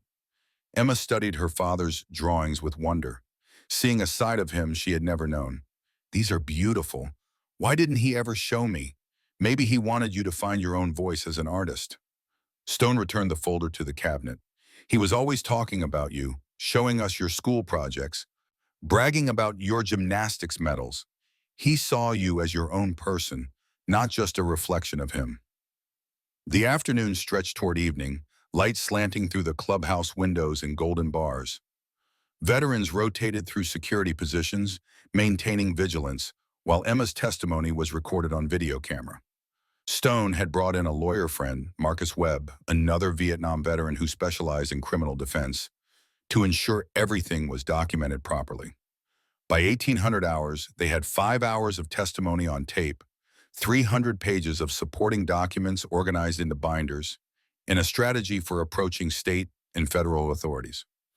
Emma was exhausted but grimly satisfied, understanding that she had taken the first real steps toward justice for her father. Stone's phone rang, Torres calling from his surveillance position near Crawford's office. "Marcus, we've got movement. Crawford just left his office with Sheriff Morris and 2 other men I don't recognize. They're heading toward the courthouse." "What's at the courthouse this time of day?" Stone checked his watch. "Emergency judicial review." Torres' voice was tight. "I've got a source in the clerk's office. Crawford's filing for a restraining order against the Iron Veterans. Claims we threatened his son, stalked Emma Brooks, and represent an imminent danger to public safety." Stone absorbed this, recognizing Crawford's tactical skill. A restraining order would make any contact with Emma illegal, allowing Crawford to use law enforcement as a weapon while claiming victim status. Smart move from a man who understood how to manipulate systems. "How long until it's granted?" "Judge Palmer is on duty." Torres spat the name like a curse. "Palmer owes Crawford for campaign contributions. I give it 30 minutes before he signs whatever Crawford puts in front of him." Stone turned to Reynolds. "Get me Lieutenant Sarah Chen at State Police. We're accelerating the timeline. We go public tonight instead of waiting until morning." Reynolds was already dialing, phone pressed to his ear. "Chen's a friend, but she can't move without evidence in hand. We'll deliver it personally." Stone began gathering the evidence binders. "Ghost, prep the van." Emma, you're coming with me to state police headquarters in Harrisburg. We're putting this in official hands before Crawford can use legal maneuvering to shut us down. Emma's fatigue was visible, but her determination remained. Let's go. The next hour was controlled chaos as the Iron veterans mobilized for the most critical phase of their operation. Emma's testimony and supporting evidence was loaded into an unmarked van. 6 veterans prepared to make the drive to Harrisburg as security detail. DeRay Reyes called Patricia Brooks to explain that her daughter would be under state police protection by nightfall. Stone strapped on body armor for the first time in 15 years, the weight familiar and grounding. Ghost did the same, both men recognizing that Crawford's response to their move could include violence. Vincent Cross was still unaccounted for, a threat that could materialize anywhere. At 1847 hours, the convoy departed, the van carrying Emma and the evidence, surrounded by 6 motorcycles in protective formation. Stone rode lead, Ghost took rear guard, and 4 others filled flanking positions. They looked like a motorcycle gang transporting contraband, which technically they were. Evidence obtained through questionably legal means, testimony that would destroy a powerful man's career. The drive to Harrisburg would take 90 minutes. Every mile was calculated risk. Every mile brought them closer to placing Emma in the evidence beyond Crawford's reach. Stone's radio crackled with continuous updates from the security team, each veteran calling out landmarks and potential threats as they passed. Route 16 appeared ahead, the same road where David and Emma had both nearly died. Stone felt his chest tighten as they approached the curb where David's truck had crashed. A small memorial stood at the roadside, flowers and a cross that Patricia maintained, marking the spot where David Brooks had been murdered. Emma's voice came through Stone's earpiece, linked to the van's communication system. Is this where it happened? Where Dad died? Yes. Stone didn't slow, maintaining speed and formation. The curve looks gentle, but it's deceptive. In rain or ice, it's treacherous. Your father knew that. He'd driven it 1,000 times. He didn't lose control. He was forced off the road. Emma was quiet for a moment. Will you stop? On the way back? I'd like to see it properly. We'll stop, Stone promised. After we've delivered you and the evidence to state police. After you're safe. Then we'll stop and you can say whatever you need to say to your father. The convoy continued, passing the accident site, leaving Millbrook's boundaries and entering the broader Pennsylvania landscape. Fields and forests replaced suburban developments in Owen. The October sun sank toward the horizon, painting the sky in shades of orange and red. Stone's phone vibrated, a text from Torres. Restraining order granted. Iron veterans prohibited from contact with Emma Brooks or Crawford family. Violation carries immediate arrest. Effective in 30 minutes when sheriff serves notice. Stone showed the text to Ghost, who wrote alongside. They're trying to separate us from Emma, using law as a weapon. Oh, they're 30 minutes too late. Ghost's voice carried grim satisfaction. We'll have her in state police custody before Morris can serve papers, unless Crawford's already called ahead. Stone considered the possibilities. If Crawford has connections in Harrisburg, he might have state police waiting to arrest us the moment we arrive. Then we don't go to the main entrance. Ghost pulled out a phone. I know a guy, Lieutenant Chen's partner. He can meet us at a side entrance, take custody of Emma and the evidence quietly. Do it. Stone accelerated slightly, the convoy matching his speed. We're in the endgame now. Crawford knows we're moving against him. He'll use every resource to stop us. The next 40 miles passed in tense silence, each veteran scanning for threats. Every vehicle that appeared in mirrors assessed as potential danger. But the highway remained clear, traffic normal for a Tuesday evening, no obvious tail, no attempted interdiction. Harrisburg appeared on the horizon, the state capitol's buildings visible against the darkening sky. The convoy took the exit for Route 322, heading toward the state police headquarters located on the city's outskirts. Stone's phone rang, Lieutenant Chen calling directly. Colonel Stone, I understand you're inbound with evidence related to the Crawford investigation. Her voice was professional, carefully neutral. Stone recognized the tone, someone speaking on a recorded line, choosing words that wouldn't compromise her position. Affirmative. ETA 20 minutes. We're requesting protective custody for a witness in secure receipt of evidence. I'll have officers waiting at the north entrance. Chen paused. Colonel, I should inform you that we've received communication from Millbrook Sheriff's Department regarding a restraining order. The order isn't valid until served, which hasn't happened. Stone kept his voice level. And even if it were, placing a witness under state protection supersedes local civil orders. Agreed. But be aware this is going to get complicated. Crawford has already called my captain. There's political pressure being applied. Understood. Stone saw the state police headquarters ahead, a modern brick building with marked cruisers parked in formation. Get the witness secured first. Everything else is secondary. The convoy pulled into the parking lot, motorcycles forming a protective ring around the van. Lieutenant Sarah Chen emerged from the building with 4 uniformed troopers, all of them carrying the alert readiness of professionals expecting trouble. Chen was 42, a 20-year veteran with a reputation for integrity that made her simultaneously respected and marginalized.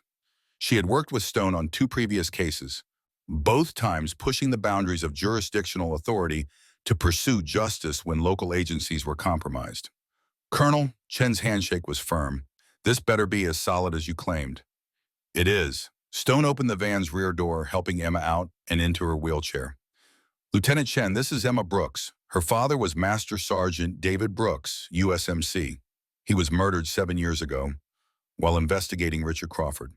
2 years ago, Emma was nearly killed in an accident we believe was attempted murder using the same methodology.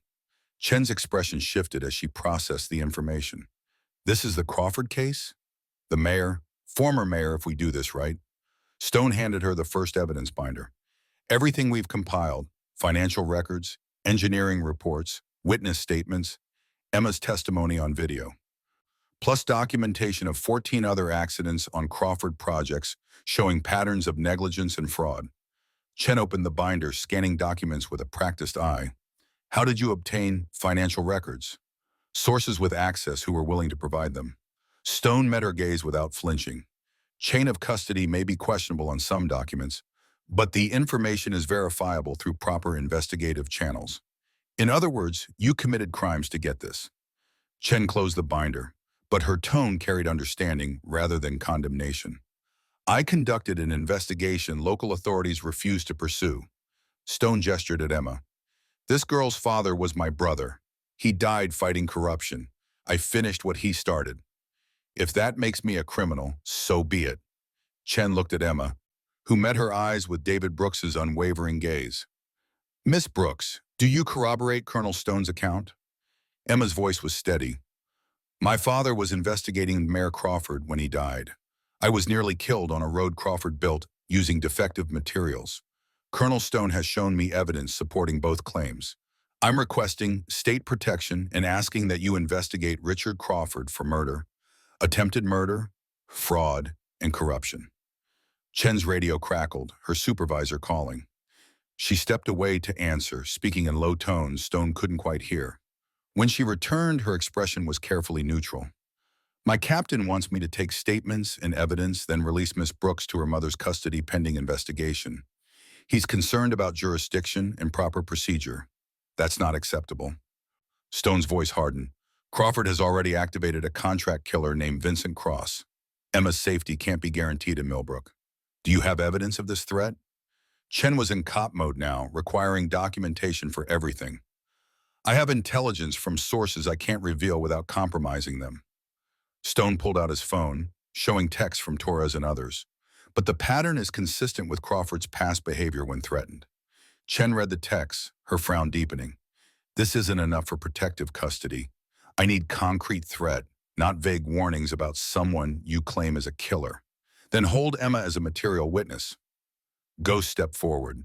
You've got testimony about corruption and murder. Keep her in protective custody while you verify the evidence. Chen shook her head. I can't hold a witness without charging her or showing imminent danger. Crawford's lawyers would have her released in an hour. The situation was deteriorating, legal procedure clashing with tactical necessity. Stone could feel Emma's safety slipping away, bureaucracy triumphing over common sense. He was considering options, all of them bad, when Emma spoke up. Lieutenant Chen, I'm 19 years old, legally an adult. I'm requesting police protection based on credible threat to my life. Isn't that sufficient? Chen looked at her with new respect. Technically, yes, if I believe the threat is credible. But my captain disagrees, and he's already getting pressure from above. Then arrest Colonel Stone. Emma's suggestion caught everyone off guard. Charge him with whatever you need to charge him with based on how he obtained evidence. Keep me as a witness to his crimes. That gives you legal grounds to hold me for questioning. Stone started to protest, but Chen raised a hand. That could work. If I charge Stone with unlawful surveillance or evidence tampering, I can hold Miss Brooks for 48 hours to take statements. By then, we'll have verified enough evidence to justify continued protection. I'm not letting Emma take risks to protect me. Stone's voice was firm. You're not letting me do anything. Emma's tone matched his. I'm choosing this. If getting arrested is what it takes to force investigation, then arrest yourself and let's get on with it. Chen looked between them, recognizing the determination in both faces. This is highly irregular. But given the seriousness of the allegations and the political pressure already being applied, irregular might be necessary. She turned to her troopers. Take Colonel Stone into custody on suspicion of unlawful surveillance and tampering with evidence. Miss Brooks comes with us as a material witness. Everything stays quiet, no press, no paperwork until I clear it with the captain. Stone allowed himself to be handcuffed, the cold metal familiar from the few times he had been detained during protests and civil disobedience. Ghost stepped forward, concern evident. Marcus, this wasn't the plan. The plan changed. Stone was already being guided toward a cruiser. You know what to do? Contact Webb, get me legal representation, keep the chapter mobilized, and find Vincent Cross before he finds Emma. As Stone was driven away, he caught a glimpse of Emma being wheeled into the state police headquarters by Chen and two troopers. She looked small and vulnerable, a 19-year-old girl in a wheelchair placing her trust in institutions that had failed her father. But she also looked determined, David Brooks' daughter choosing to fight despite fear. The arrest was theater, Stone knew. Chen would hold him for a few hours, take statements, then release him with warnings about proper procedure. But the theater served its purpose. Emma was now under state protection, the evidence was in official hands, and the investigation into Richard Crawford had begun whether he liked it or not. In the cruiser's back seat, handcuffed and heading toward processing, Marcus Stone allowed himself a moment of satisfaction. David Brooks's mission was nearly complete. The code had been honored, and if Stone spent a night in jail to ensure Emma's safety, that was a price he would pay gladly. Because some things mattered more than pride or freedom. Brotherhood, honor, justice for the fallen. These were the principles Stone had lived by for 7 decades, and they would sustain him through whatever came next. The war for Millbrook's soul had reached its critical phase, and Marcus Stone was exactly where he needed to be, between Emma Brooks and danger, accepting consequences to ensure the mission succeeded. That was the code. That was the way, and he wouldn't have it any other way. Stone's release from state police custody came at 03:42 hours Wednesday morning, Marcus Webb's legal maneuvering having compressed what should have been a 24-hour hold into barely 8 hours. Lieutenant Chen walked him to the exit herself, face carefully neutral, but eyes carrying grudging respect. Your lawyer's expensive and good. She handed Stone his personal effects, wallet, phone, keys. Emma Brooks is being held as material witness for 48 hours. My captain approved protective custody after reviewing the initial evidence. She'll be safe here. What about Crawford's response? Chen glanced toward the overnight supervisor's office, where phones had been ringing constantly since midnight. 3 state senators, 2 congressmen, and the governor's chief of staff have all called demanding we release Miss Brooks and drop the investigation. Crawford's got reach I didn't fully appreciate, but you're holding firm. For now. Chen's voice dropped. But political pressure builds fast. You've got maybe 36 hours before someone above my pay grade shuts this down. Make them count. Ghost was waiting in the parking lot, leaning against his pickup truck, arms crossed. Took you long enough, had to make it look legitimate. Stone climbed into the passenger seat, every joint protesting the hard bench he had slept on. What's our status? Full mobilization. 40 veterans on active duty, rotating security shifts around the clock. Torres has teams photographing every Crawford construction site in 3 counties. Reynolds is interviewing families of previous accident victims. Martinez got Route 16 accident site cordoned off as crime scene through his state police contacts. Stone absorbed this, mind already organizing information into tactical frameworks. And Cross? No confirmed sighting, but two witnesses report seeing someone matching his description near Emma's house last night around 2100 hours. He's in Millbrook, Marcus, and he's hunting. Then we shift to offense. Stone pulled out his phone, scrolling through contacts. I want Cross found and neutralized before he can make another move.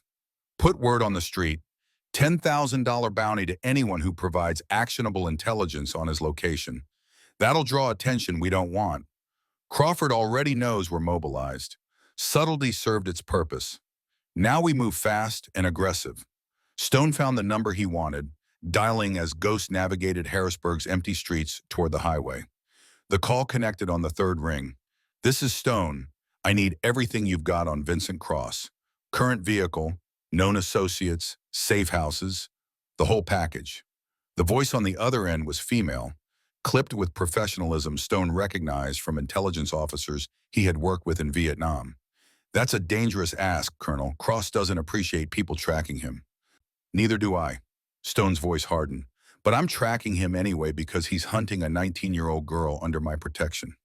You want to help, or do I burn resources I'd rather save? A pause, the sound of typing.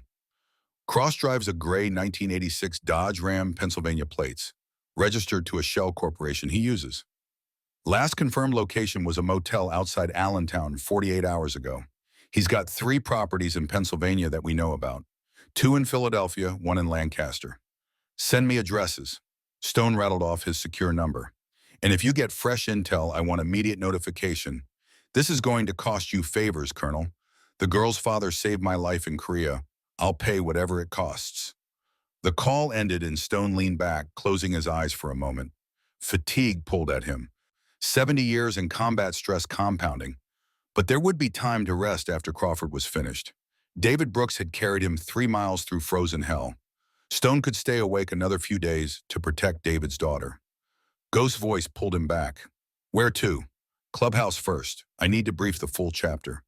Stone checked his watch. Then we divide into teams. 3 groups: evidence collection, witness protection, and hunter-killer.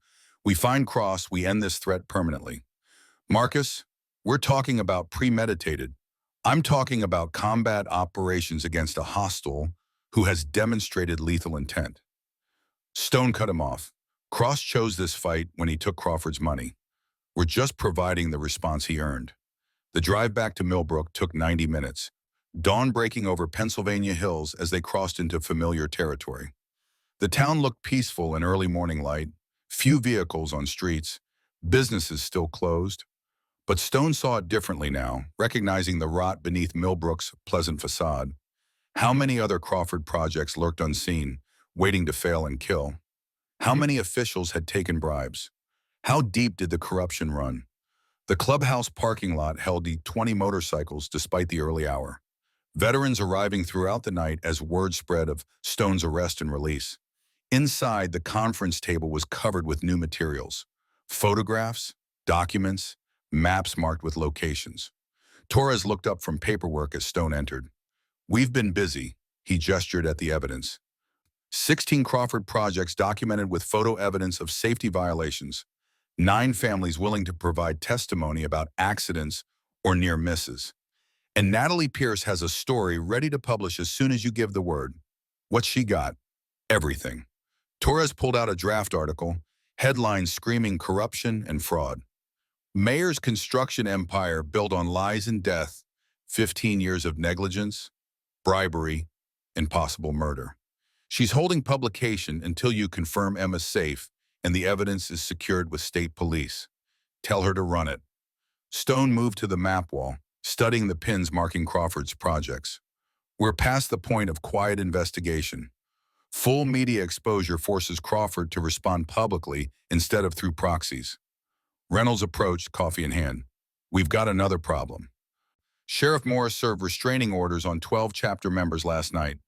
Anyone caught within 500 feet of Crawford, his family, or his properties faces immediate arrest. How many members does that leave unencumbered? Maybe 25 who weren't specifically named. Reynolds sipped coffee. But Morris made it clear he's watching us. Any action we take will be documented and used against us. Then we use members. He's not watching. Stone turned to face the assembled veterans. I need volunteers for a high-risk operation. No guarantees of legal protection. Strong possibility of arrest or worse. Anyone not comfortable with that should leave now with my respect and gratitude for what you've already contributed. No one moved. 40 pairs of eyes looked back at Stone with the unwavering commitment he had seen on battlefields decades ago. These were men who had volunteered for war when their country called. A small-town corruption case barely registered compared to what they had already faced. Good. Stone allowed himself a slight smile. Here's the operation. Team Alpha under Torres will continue evidence documentation at Crawford sites. You've got cameras and engineering consultants standing by. I want photo proof of every violation, every defect, every corner Crawford cut. Team Bravo under Reynolds will coordinate witness testimony, get statements on record, notarized, copies to state police and media simultaneously. Team Charlie, that's Ghost, Martinez, and myself, will locate and neutralize Vincent Cross. Dr. Reyes raised her hand. What about Emma's mother? Patricia's still at the hospital and vulnerable. Your Team Delta. Stone nodded at Elena. Take 4 members and establish protective detail around Patricia Brooks. Overt presence. I want Crawford to know Shai's defended. Make him think twice before escalating. And if he escalates anyway, we respond proportionally. Stone's voice was ice. Crawford wants war. We'll give him war. But we fight smart. Everything documented. Everything justifiable as defense. We make him the aggressor in every engagement. The briefing continued for another hour, tactical details refined, communication protocols established, contingency plans developed for multiple scenarios. By 0600 hours, the teams were mobilized and departing, each veteran knowing his role, trusting the others to execute theirs.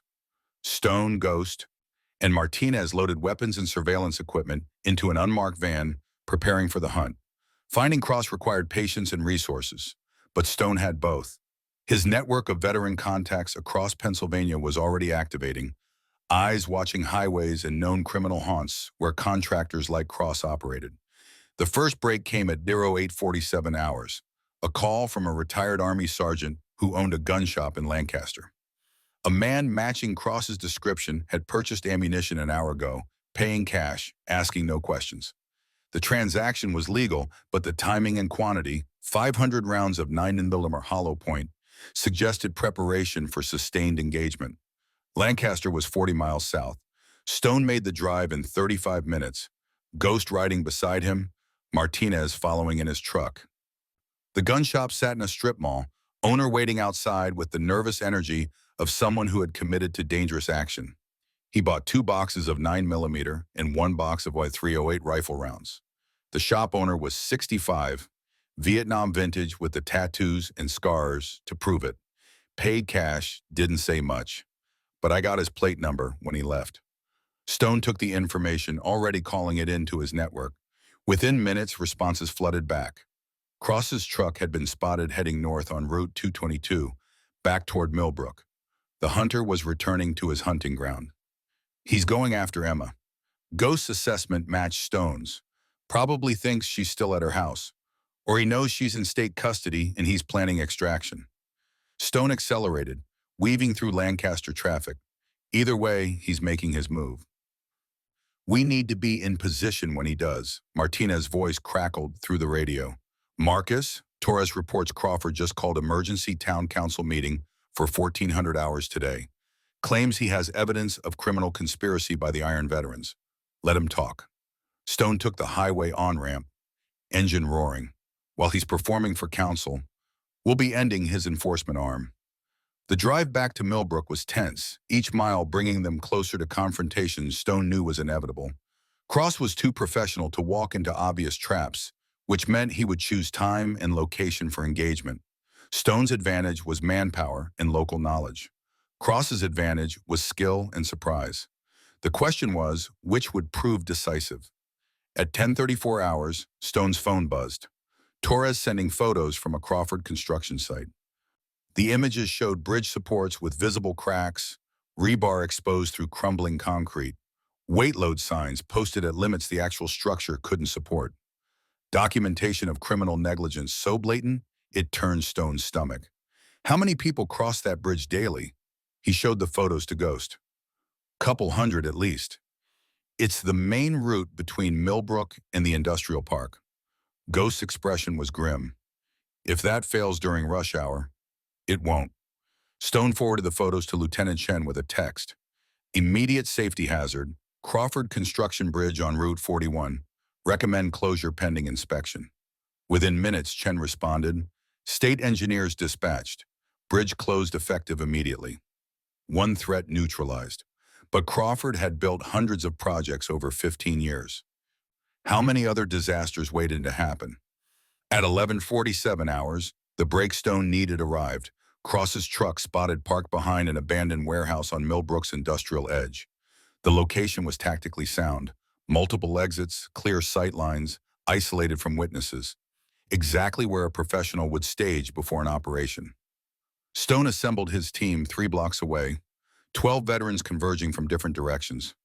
Ghost coordinated movement through radio, directing veterans into positions surrounding the warehouse. Martinez climbed to a rooftop with a scoped hunting rifle, establishing overwatch. Stone approached from the front with 4 others, weapons concealed but ready. The warehouse was exactly what it appeared. Rusted metal walls, broken windows, weeds growing through cracked pavement. But Cross's truck sat behind it, engine cold, suggesting he had been here for hours, planning, preparing, waiting for the moment to strike. Stone's hand signals directed 2 veterans around each side while he approached the main entrance. The door hung loose on broken hinges, interior dark and echoing. Every instinct screamed ambush, decades of combat experience recognizing the setup. But Cross was inside, and that made the risk acceptable. Vincent Cross, Stone's voice carried through the empty space. This is Marcus Stone, Iron Veterans. We need to talk. Silence answered, broken only by wind through broken windows. Then a voice from the shadows, calm and professional. Colonel Stone, I've heard of you. Korea, right? Chosen Reservoir? I was there. Stone moved carefully, eyes adjusting to darkness. You served too. Marine Scout Sniper. Silver Star. You were a good Marine once before I learned what it paid. Cross remained invisible, voice echoing. You know why I'm here, and you know I'll complete my contract. Your contract is against a 19-year-old girl in a wheelchair. Stone edged deeper into the warehouse. That's not combat. That's murder. It's business. No emotion in Cross's voice. Crawford pays, I deliver.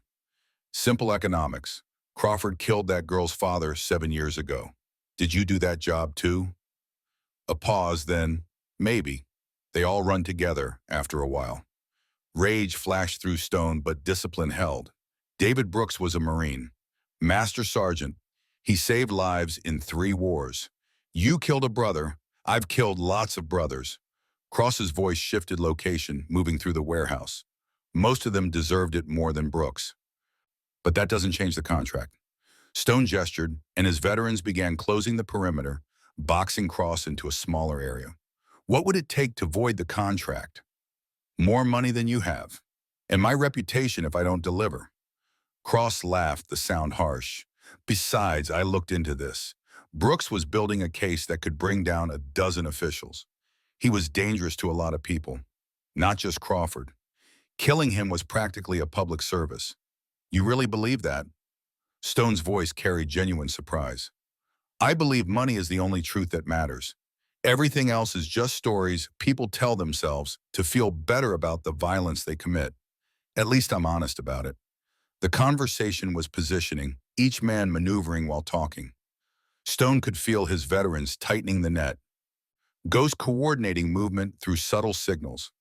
Cross was good, but he was alone against 12 combat veterans. The math was inevitable. I'm going to give you one chance. Stone stopped moving, letting his voice pin Cross's location. Walk away, leave Pennsylvania. Never take another contract against anyone associated with the Iron Veterans. Do that and you live. And if I refuse, then we end this here. Stone's hand moved to his weapon. You're good, Cross, but you're not good enough to fight your way through a dozen armed Marines and Army veterans who know this ground better than you do. The warehouse fell silent, tension building like pressure before a storm. Then Cross's voice came from a different location entirely, proving he had been moving continuously. You're probably right, but I've got insurance you don't know about. A phone buzzed in Stone's pocket, not his personal cell, but the emergency line only a few people had.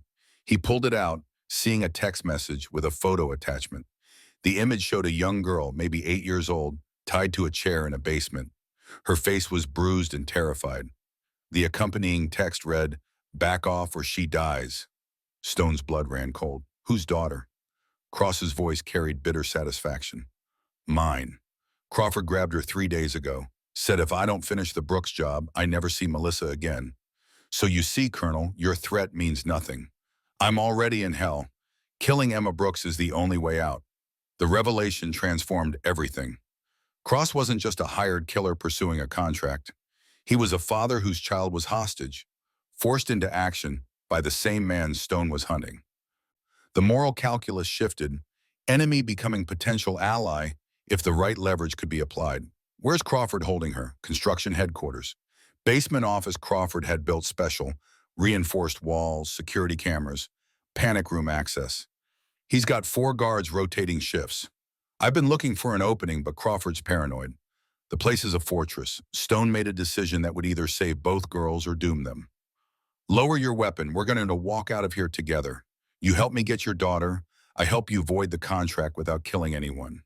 Why would you help me? Cross's suspicion was audible. I murdered your best friend. Because you were right about one thing, money is truth, and I've got more resources than Crawford. Stone holstered his weapon, raising both hands.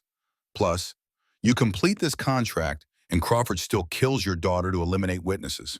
You know that. He's already demonstrated he can't be trusted. Long silence, cross-weighing options. What's your plan?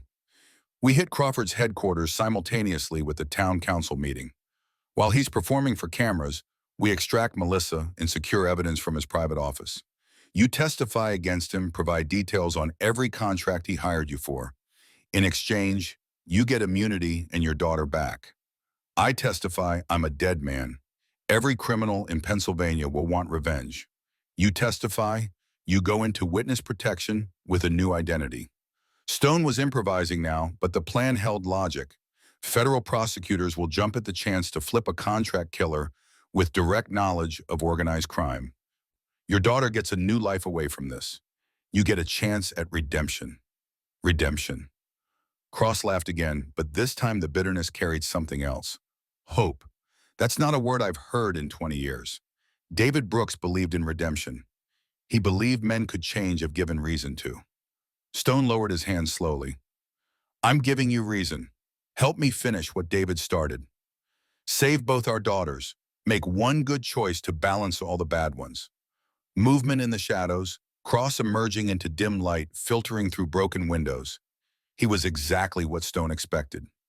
Lean, hard, eyes that had seen too much death. The weapon in his hands remained pointed down but ready to rise in an instant.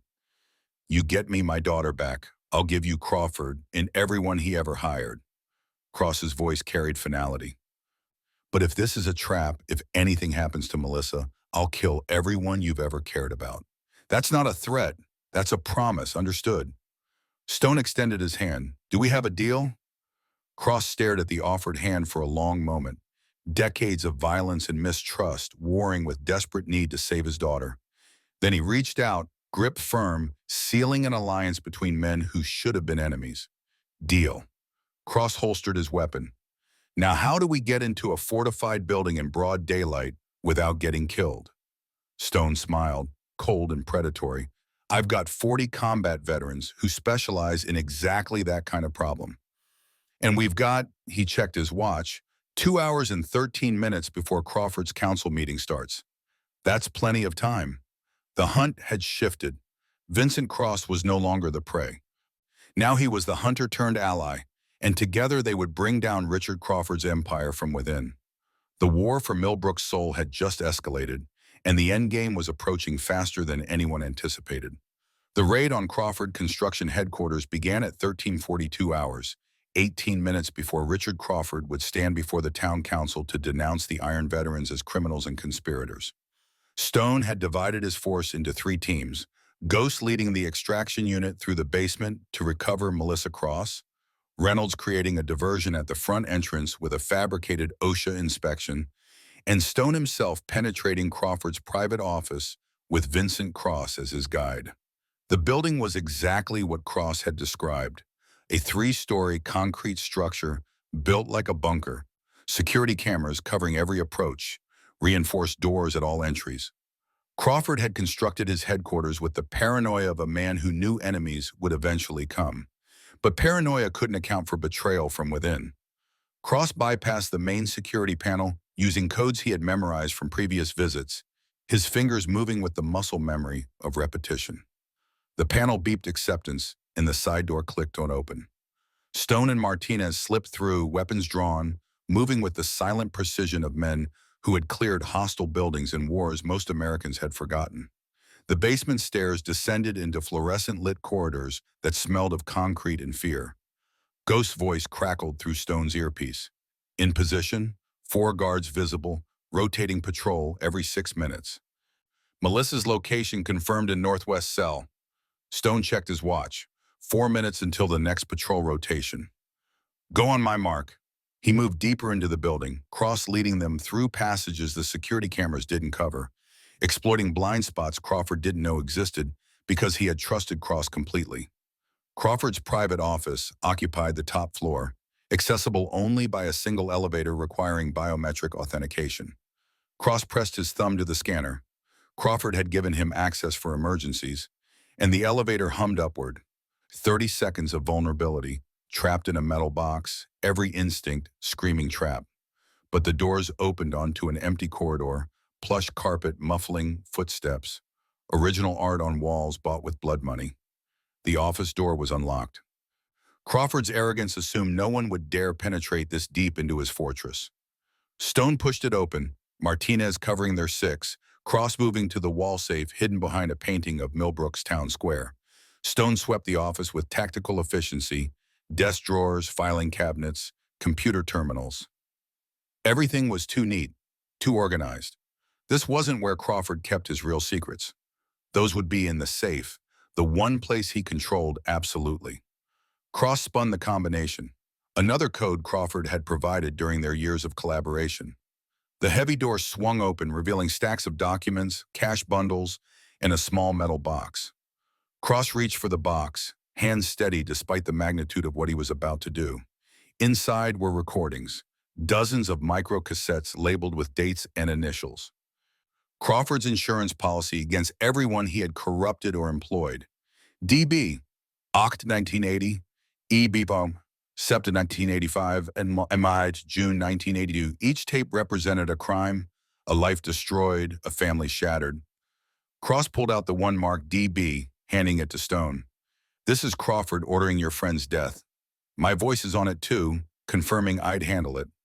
Cross's face was stone, but his eyes carried something Stone recognized. Shame. You'll have everything you need for murder charges. Stone pocketed the tape, emotion locked down tight. Ghost's voice cut through. Targets acquired. Melissa is alive but scared. 4 guards neutralized, non-lethal. We're moving to extraction. The pieces were falling into place with military precision. Stone grabbed the entire contents of the safe, stuffing documents and tapes into a duffel bag Martinez had brought. They had maybe 3 minutes before someone noticed the security breach, maybe 5 before Crawford received word his fortress had been penetrated. The elevator descended and they exited through the side door, joining Ghost's team in the parking lot. Melissa Cross was wrapped in a blanket, her father kneeling beside her, hands shaking as he checked her for injuries. The girl was crying but seemed physically unharmed, and the reunion between father and daughter carried an emotional weight that transcended the criminal circumstances. We need to move. Stone was already scanning for threats. Crawford will know within minutes. Let him know. Cross stood, Melissa in his arms despite her 8-year-old size. I'm done running, done hiding, done letting men like Crawford control my life through fear. The convoy of vehicles, 2 vans and 4 motorcycles, pulled onto the highway heading towards state police headquarters in Harrisburg. Stone had already called Lieutenant Chen, informing her that he had Crawford's personal records, recordings of criminal conspiracy, and a witness willing to testify to multiple murders. Chen's response had been immediate. "Bring everything. I'll have federal prosecutors waiting." The drive took 70 minutes, everyone watching mirrors for pursuit that never came. Crawford was at town council, performing his indignation before cameras, unaware his entire criminal empire was being delivered to law enforcement. The irony satisfied something dark in Stone's chest. State Police headquarters was ready for them. Chen had assembled a team of investigators, federal prosecutors from the Organized Crime Division, and enough security to protect witnesses from any retaliation. Vincent Cross carried his daughter into the building, both of them disappearing into protective custody that would last months. Stone handed over the duffel bag, watching Chen's expression shift from professional skepticism to genuine shock as she examined the contents. "This is," she trailed off, pulling out tape after tape. "Colonel, do you understand what you've given us? This implicates everyone: judges, state senators, police chiefs across 3 counties. David Brooks died trying to expose this." Stone's voice was flat. His daughter was crippled by it. 15 other families lost loved ones. "Yes, I understand exactly what I've given you. Now use it." The federal prosecutor, a woman in her 40s named Janet Holloway, stepped forward. "We'll need your testimony, Colonel. Everything about how you obtained this evidence. It may not be admissible due to chain of custody issues, but it gives us roadmaps for legitimate investigation." "You'll have my full cooperation." Stone pulled out the DB tape. "But I want you to listen to this one first." They played it in Chen's office, the sound quality surprisingly clear for a recording made 7 years ago. Crawford's voice was instantly recognizable, discussing the Brooks problem with clinical detachment. Vincent Cross's responses were terse, professional, confirming he understood the target and methodology. The entire conversation lasted 4 minutes, ending with Crawford saying, "Make it look natural, an accident. We can't have martyrs." Chen's face had gone pale. "That's a murder conspiracy recording. Clear as day. And you've got the killer willing to testify he carried out the order." Holloway was already making notes, plus financial records showing payment, plus pattern evidence of similar contracts. "This isn't just murder. This is RICO, organized criminal enterprise. How long until arrest warrants?" Stone needed timeline, needed to know when Emma would finally be safe. Holloway checked her watch. "Crawford's probably still at town council. I can have warrants signed within the hour, arrest teams deployed within 2. She looked at Stone directly. "This is over, Colonel. You won. Crawford's going to federal prison for the rest of his life." The words should have brought satisfaction, but Stone felt only emptiness. Victory without David Brooks to share it was hollow. The mission was complete, but the brother who started it remained dead, buried in Millbrook Cemetery under a headstone that said nothing about murder. Stone's phone buzzed. Torres sending video feed from the town council meeting. Crawford stood at the podium, face red with performative outrage, gesturing dramatically as he denounced the Iron Veterans as a criminal organization engaged in harassment, stalking, and conspiracy. The council members looked uncertain, clearly uncomfortable with the spectacle but unwilling to challenge the mayor directly. Then Lieutenant Chen walked through the chamber doors, 4 state troopers behind her, federal warrant in hand. The video captured Crawford's expression shifting from righteous anger to animal panic as he understood what was happening. He actually tried to run, pushing past council members toward a side exit, but troopers were already there. They took him down hard, face first onto the floor, hands cuffed behind his back, while cameras recorded every second. The audio picked up Crawford screaming, "You can't do this! I'm the mayor! I have rights!" Chen's response was cold and professional. "Richard Crawford, you are under arrest for conspiracy to commit murder, racketeering, fraud, bribery, and corruption. You have the right to remain silent." Stone watched the video loop 3 times, the catharsis he expected never quite arriving. Justice looked messy and chaotic, not the clean resolution war movies promised.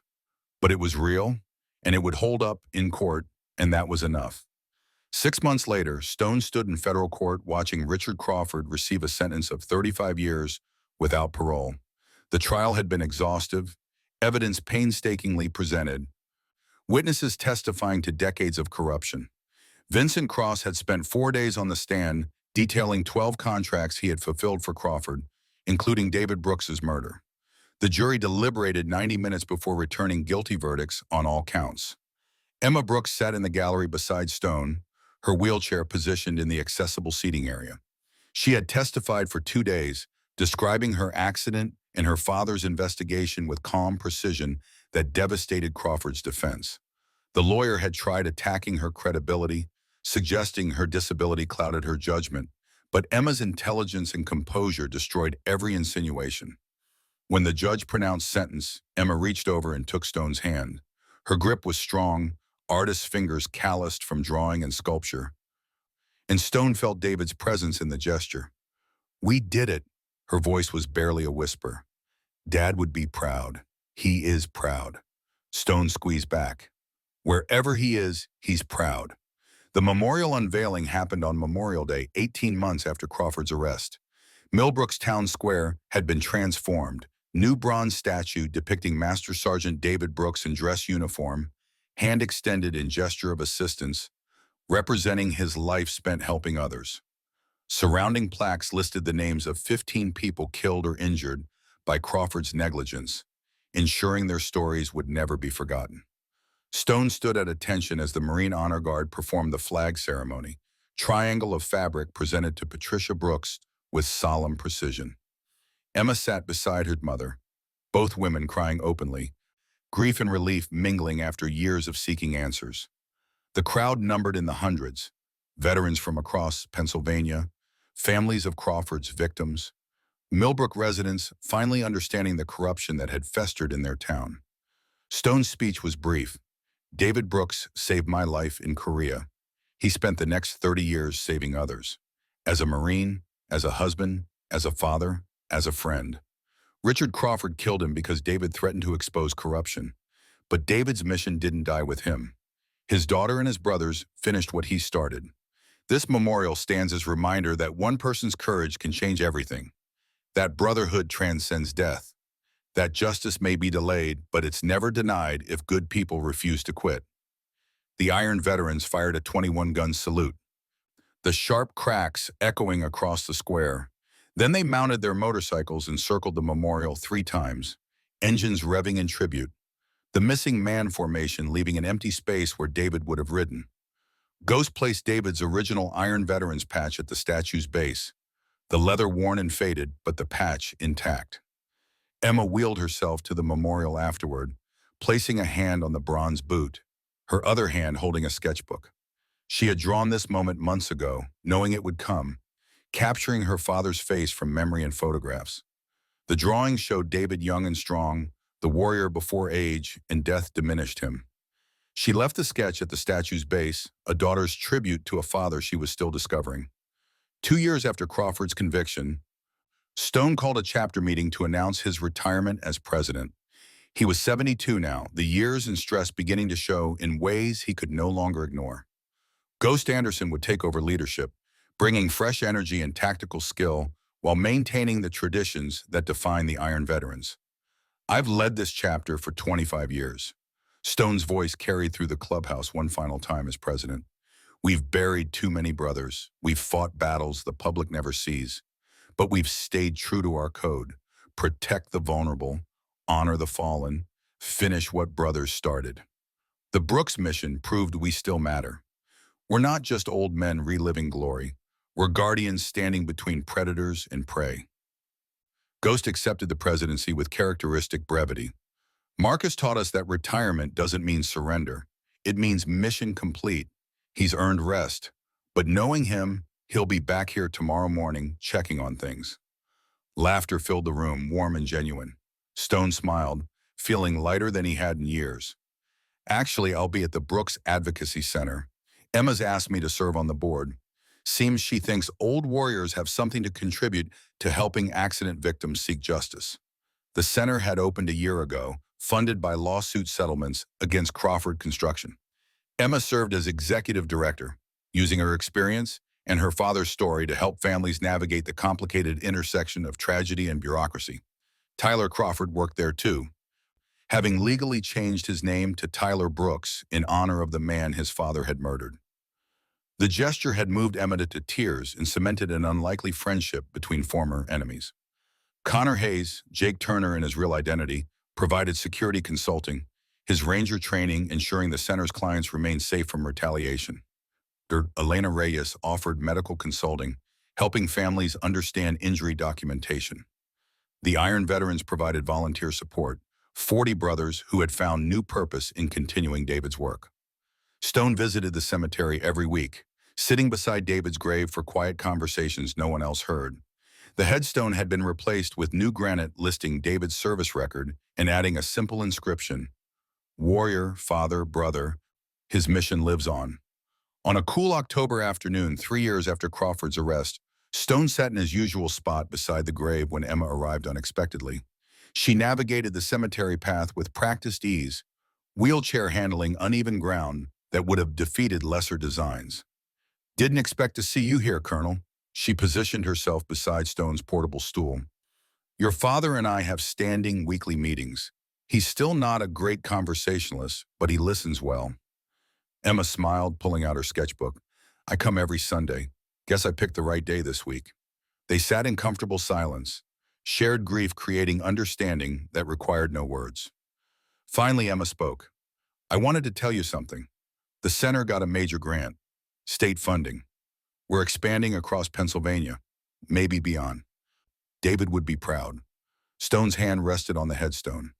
"You've built something that helps people. That's all he ever wanted. I had good teachers." Emma's eyes found Stone's. "You, Ghost, Connor, the Brotherhood. You showed me what my father stood for. We showed you what you already had inside." Stone's voice was gentle. "We just gave you permission to use it." Emma hesitated, then pulled out a folder. "There's something else. A case. Construction fraud. Philadelphia. 12 companies operating as network. They're calling the person running it the architect. Sound familiar?" Stone's expression hardened. Vincent mentioned that name before he entered witness protection. "I've been investigating quietly." Emma spread documents across her lap. "It's bigger than Crawford. Much bigger. Federal authorities know about it, but prosecution is complicated by political connections. I can't do this alone." Stone looked at David's grave, then at Emma, seeing the same fire that had driven her father to fight corruption despite knowing the cost. "Emma, I'm 72. I've earned retirement." "I know, but there are families suffering like mine did, and they don't have Iron Veterans to help them." The manipulation was transparent and effective. Stone felt the pull of unfinished business, the warrior's curse that made retirement impossible when battles remained. "You're using an old man's guilt against him." Emma smiled. "Is it working?" Stone sighed, the sound carrying resignation and satisfaction in equal measure. "Damn it, yes. But I'm not leading this. Ghost is president. I'm just consulting. Just consulting." "Got it." Emma's eyes sparkled with David's mischief. "Monday, clubhouse. 0900 hours. Bring coffee." Stone stood, joints protesting, and saluted David's grave with parade ground precision. The gesture was farewell and promise combined. "Rest easy, brother. We'll take it from here." He and Emma left together, his steady pace matching her wheelchair's speed. Behind them, the cemetery settled into autumn quiet, leaves drifting across marble and grass. David Brooks's grave stood among hundreds of others, veterans from every American conflict, men and women who had served and sacrificed. But David's mission was different. His mission was still active, carried forward by his daughter and his brothers, expanding to new battles against new corruption. The code demanded nothing less. Finish what brothers start. Protect those who need protecting. Never surrender to evil just because fighting is hard. Stone's motorcycle started with its familiar roar, Emma's accessible van purring beside it. They pulled onto the cemetery road together, headed toward the clubhouse and planning sessions and new operations against new enemies. The architect was out there somewhere, destroying lives, profiting from suffering. Stone was too old for this. His back hurt, his knees ached. Doctors said he should retire completely. But he was Iron Veterans. The code didn't care about age or pain. The code cared about mission completion and brotherhood and standing against darkness no matter the cost. Ghost was right. Stone wasn't retired. He was redeployed. And this time, Emma Brooks rode beside him, not as someone to protect, but as a fellow warrior carrying her father's legacy forward. The war for justice never ended. It just found new soldiers willing to fight it. And as long as the Iron Veterans existed, as long as men and women remembered what honor demanded, that war would continue until the last veteran took the last ride. Stone gunned the engine, feeling alive in ways retirement could never provide. David's mission was complete. Emma's mission was beginning. And Marcus Stone's mission, the one he had carried since Chosin Reservoir, continued unchanged. Protect the innocent, honor the fallen, finish what brothers start, because that was the code.